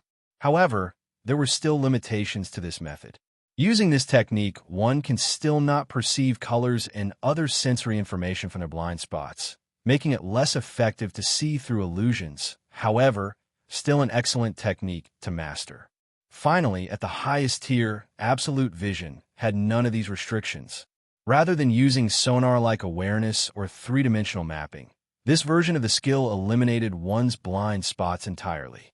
Through advanced mana manipulation, the user could directly perceive their surroundings as if they had eyes on the back of their head, giving mental imagery akin to real eyes. Using this skill, the brain processed information exactly like normal vision, creating a seamless 360 degrees field of sight, incorporating everything from color to precise depth perception. Once mastered, a user of this skill could even perceive the world with their real eyes closed, and they would never feel the difference. With this skill fully mastered, ambushes against the user became next to impossible, as stealth attacks would lose all meaning. It was a complete removal of the natural limitations of human sight and the limit of what a perception skill could be. As the students studied their scrolls, the difference in difficulty between the diagrams on each table became apparent. Those with peripheral vision had a simple circulation pattern, just enough to expand their awareness. Full vision required a more intricate mana flow, allowing for three-dimensional spatial mapping. But absolute vision had the most complex structure. The user's mana had to be precisely controlled, and their brains had to be continuously fed with visual input without causing sensory overload. It wasn't just a technique, it was a complete rewiring of how their brain's perception functioned. Hence, while most students were simply trying to grasp the basics, Leo and Su Yang tried to make sense of the sheer absurd diagram in front of them. With Leo, in particular, finding the text in front of him extremely hard to understand. Leo read the instructions on a scroll that read, "Circulate the mana as shown in the diagram in front of you," and realized that he did not remember how to circulate the mana in his body at all. It was the same restriction he had faced the previous day when he had spent hours trying to practice his newly acquired meditation manual, only to fail miserably. No matter how much he focused, how much he willed his body to comply, there was no reaction. He could not sense, let alone manipulate, the mana flowing within him. At the time, he had come to terms with the fact that he would need to learn the basics of mana sensing and circulation before making any meaningful progress. However, what he hadn't expected was to land in a situation where his inability to perform such a basic function would become a problem the very next day. And yet, here he was. Leo's gaze flickered toward the diagram projected in front of him. The intricately detailed mana circulation chart mapped out the exact flow paths needed to activate the absolute vision technique. The concept was simple enough in theory. Follow the channels, direct the flow, and engage with the surrounding mana to create a seamless perception field. But for Leo, none of this meant anything if he couldn't even take the first step. Damn it! He exhaled sharply, his words leaving his mouth in a soft curse, as he blamed his memory loss for placing him in this unnecessary situation. However, before he could wallow in self-pity, it was Professor Powell who grabbed everyone's attention as he began explaining his take on mastering the technique. "All right, everyone, pay attention to me for a second," he said, as he drew everyone's attention to himself. "I'm going to share my experience on how to master this method. And while the specifics will vary person to person, you will all broadly face 3 stages of problems to master this technique. In the first phase, you will learn how to replicate activating this technique without needing to look at the diagram. This is the easiest step, and all you need to do to complete it is to memorize the technique perfectly and learn how to perform it at will. Using it once will provide you with 3 to 5 seconds of 360 degrees vision, which is fine for now. In the second phase, we learn how to make it last forever. Basically, what you need to do is you learn how to activate the skill within the time frame of taking one breath, basically training your brain to perform the move so fast that it becomes second nature to you. This is the hardest stage, and many of you will struggle here. In the final stage, you will learn how to do it subconsciously.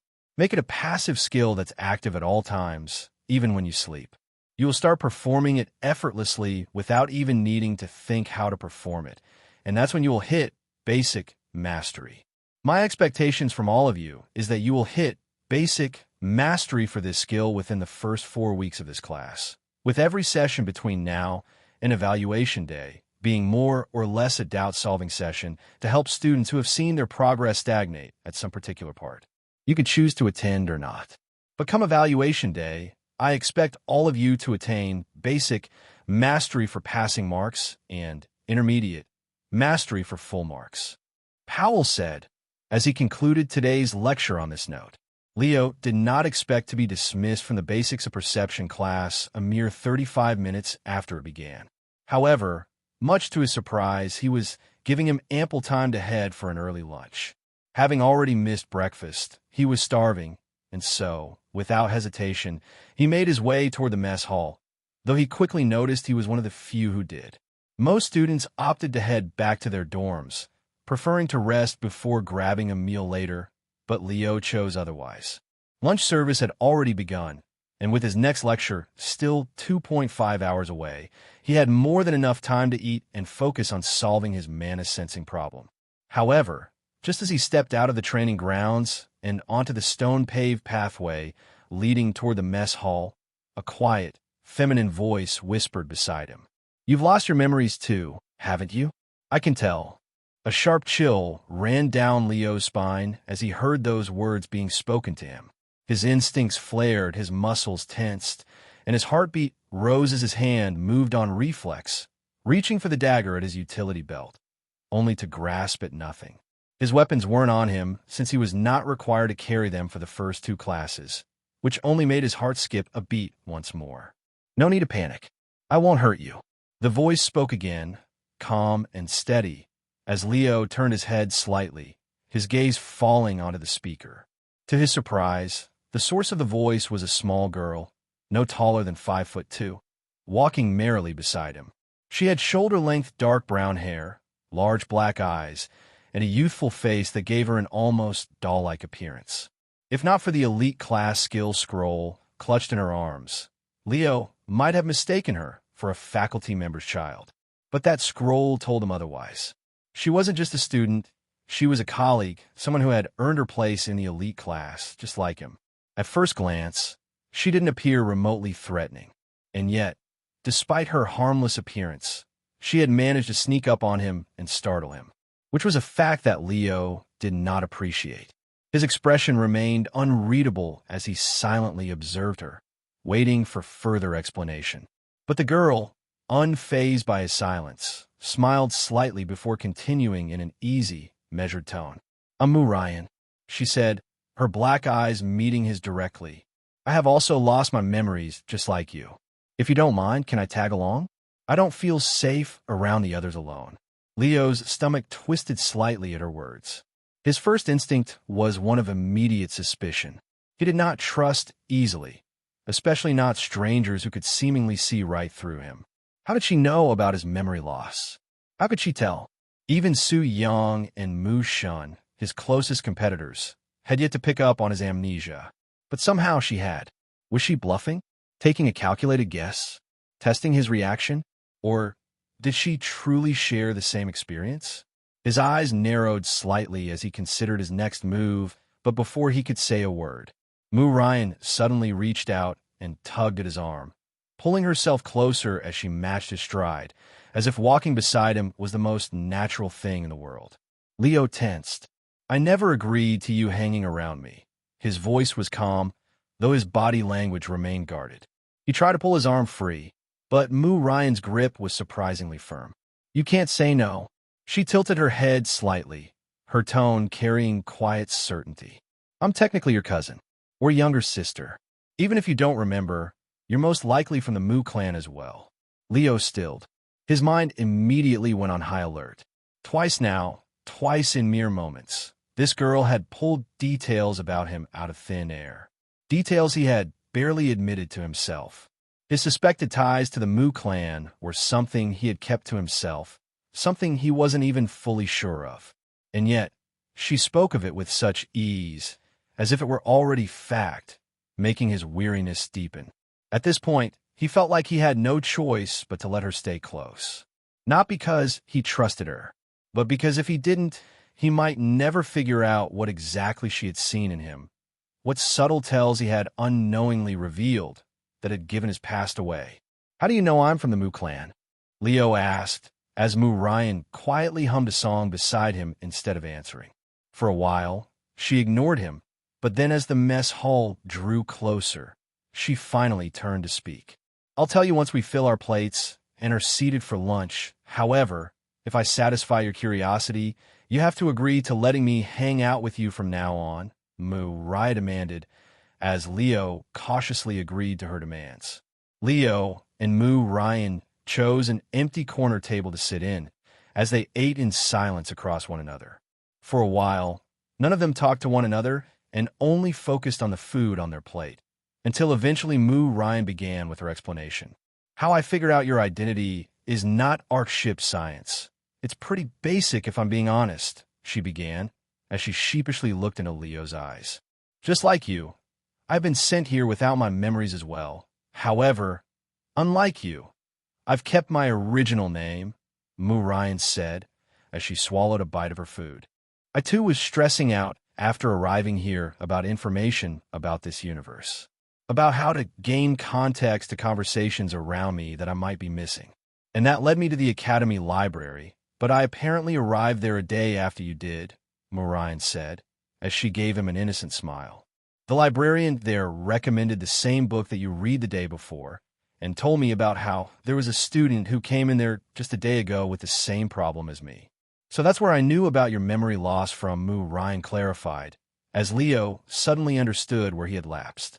Although many minor clans wipe off memory of their science, hoping to pass off as Moo clan spawns, none of them usually have the same talent as you. Monarch-level talents usually have a direct bloodline connection to gods, and the only major clan with connection to gods who wipes the memories of their descendants is the Moo clan. "So I just made an educated guess about the same," Moo Ryan said, as she shrugged her shoulders in nonchalance. "I'm suffering here alone. Big brother, I don't like the gazes of the men around me in class. They see me as a weak doll, although I'm a transcendent level talent, and without having any memories of what skills I possess, I feel like I need to stay around you, or I'll be the target of a lot of bullying. Just today, between the first and second class, they bullied the student who dropped the first during the morning training. I wasn't there, but I heard that they dumped his face in the toilet for being trash, and I don't want to be the next one getting that treatment. Currently, between you and Mu Shun, you're the more feared student in class, so I've decided to hang around you for my personal security, Mu Ryan shamelessly clarified, as Leo slapped his own face in disbelief. Although he wasn't 100% convinced about Mu Ryan's innocence, for now at least, he perceived her to be harmless. Mu Ryan's clarification gave Leo a lot to think about, especially with regards to his memory loss. The librarian had told him a couple days ago that they had 2 to 3 students every year that walked into the academy with issues of memory loss, meaning that this had to be a common occurrence. In between that scrawny kid that was beat up by Su Yang, Mu Ryan, and himself, there were 3 students who suffered with memory loss this year as well. In Leo's understanding, if this was such a common occurrence every year, then it would not be too bad if details about his memory loss were eventually leaked. However, not wanting to risk it, he still wanted to protect the secret as close to his chest as possible for now.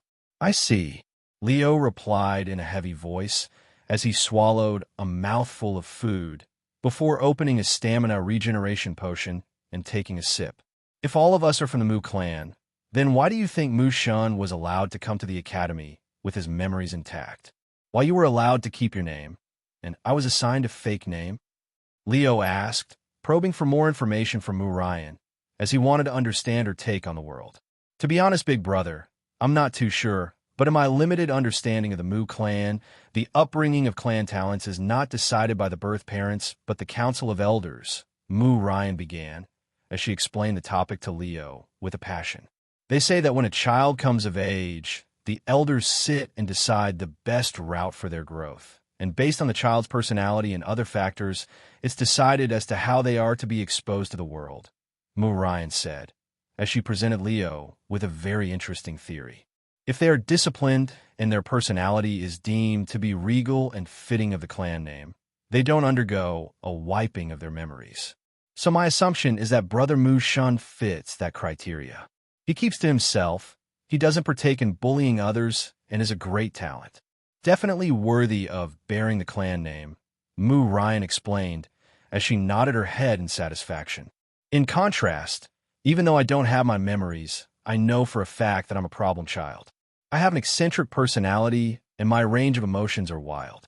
I can go from being really sad to really happy in a matter of moments, so it's probably not a good look for the clan if I behave that way in the outer world. My assumption is that they decided I needed a fresh start to perhaps work on some of my flaws, which is probably why I woke up with a list of weaknesses to work on also imprinted in my brain, Mu Ryan said, as she tapped toward her forehead in glee. Finally, I think you're the worst of the bunch. You must have hit the jackpot of having a personality so rotten that the elders hate you, and a talent so grand that they can't deny you, that they have sent you out into the world without your memories and your real name. They will most likely accept you back into the clan if you make a proper warrior of yourself and bring the clan honor.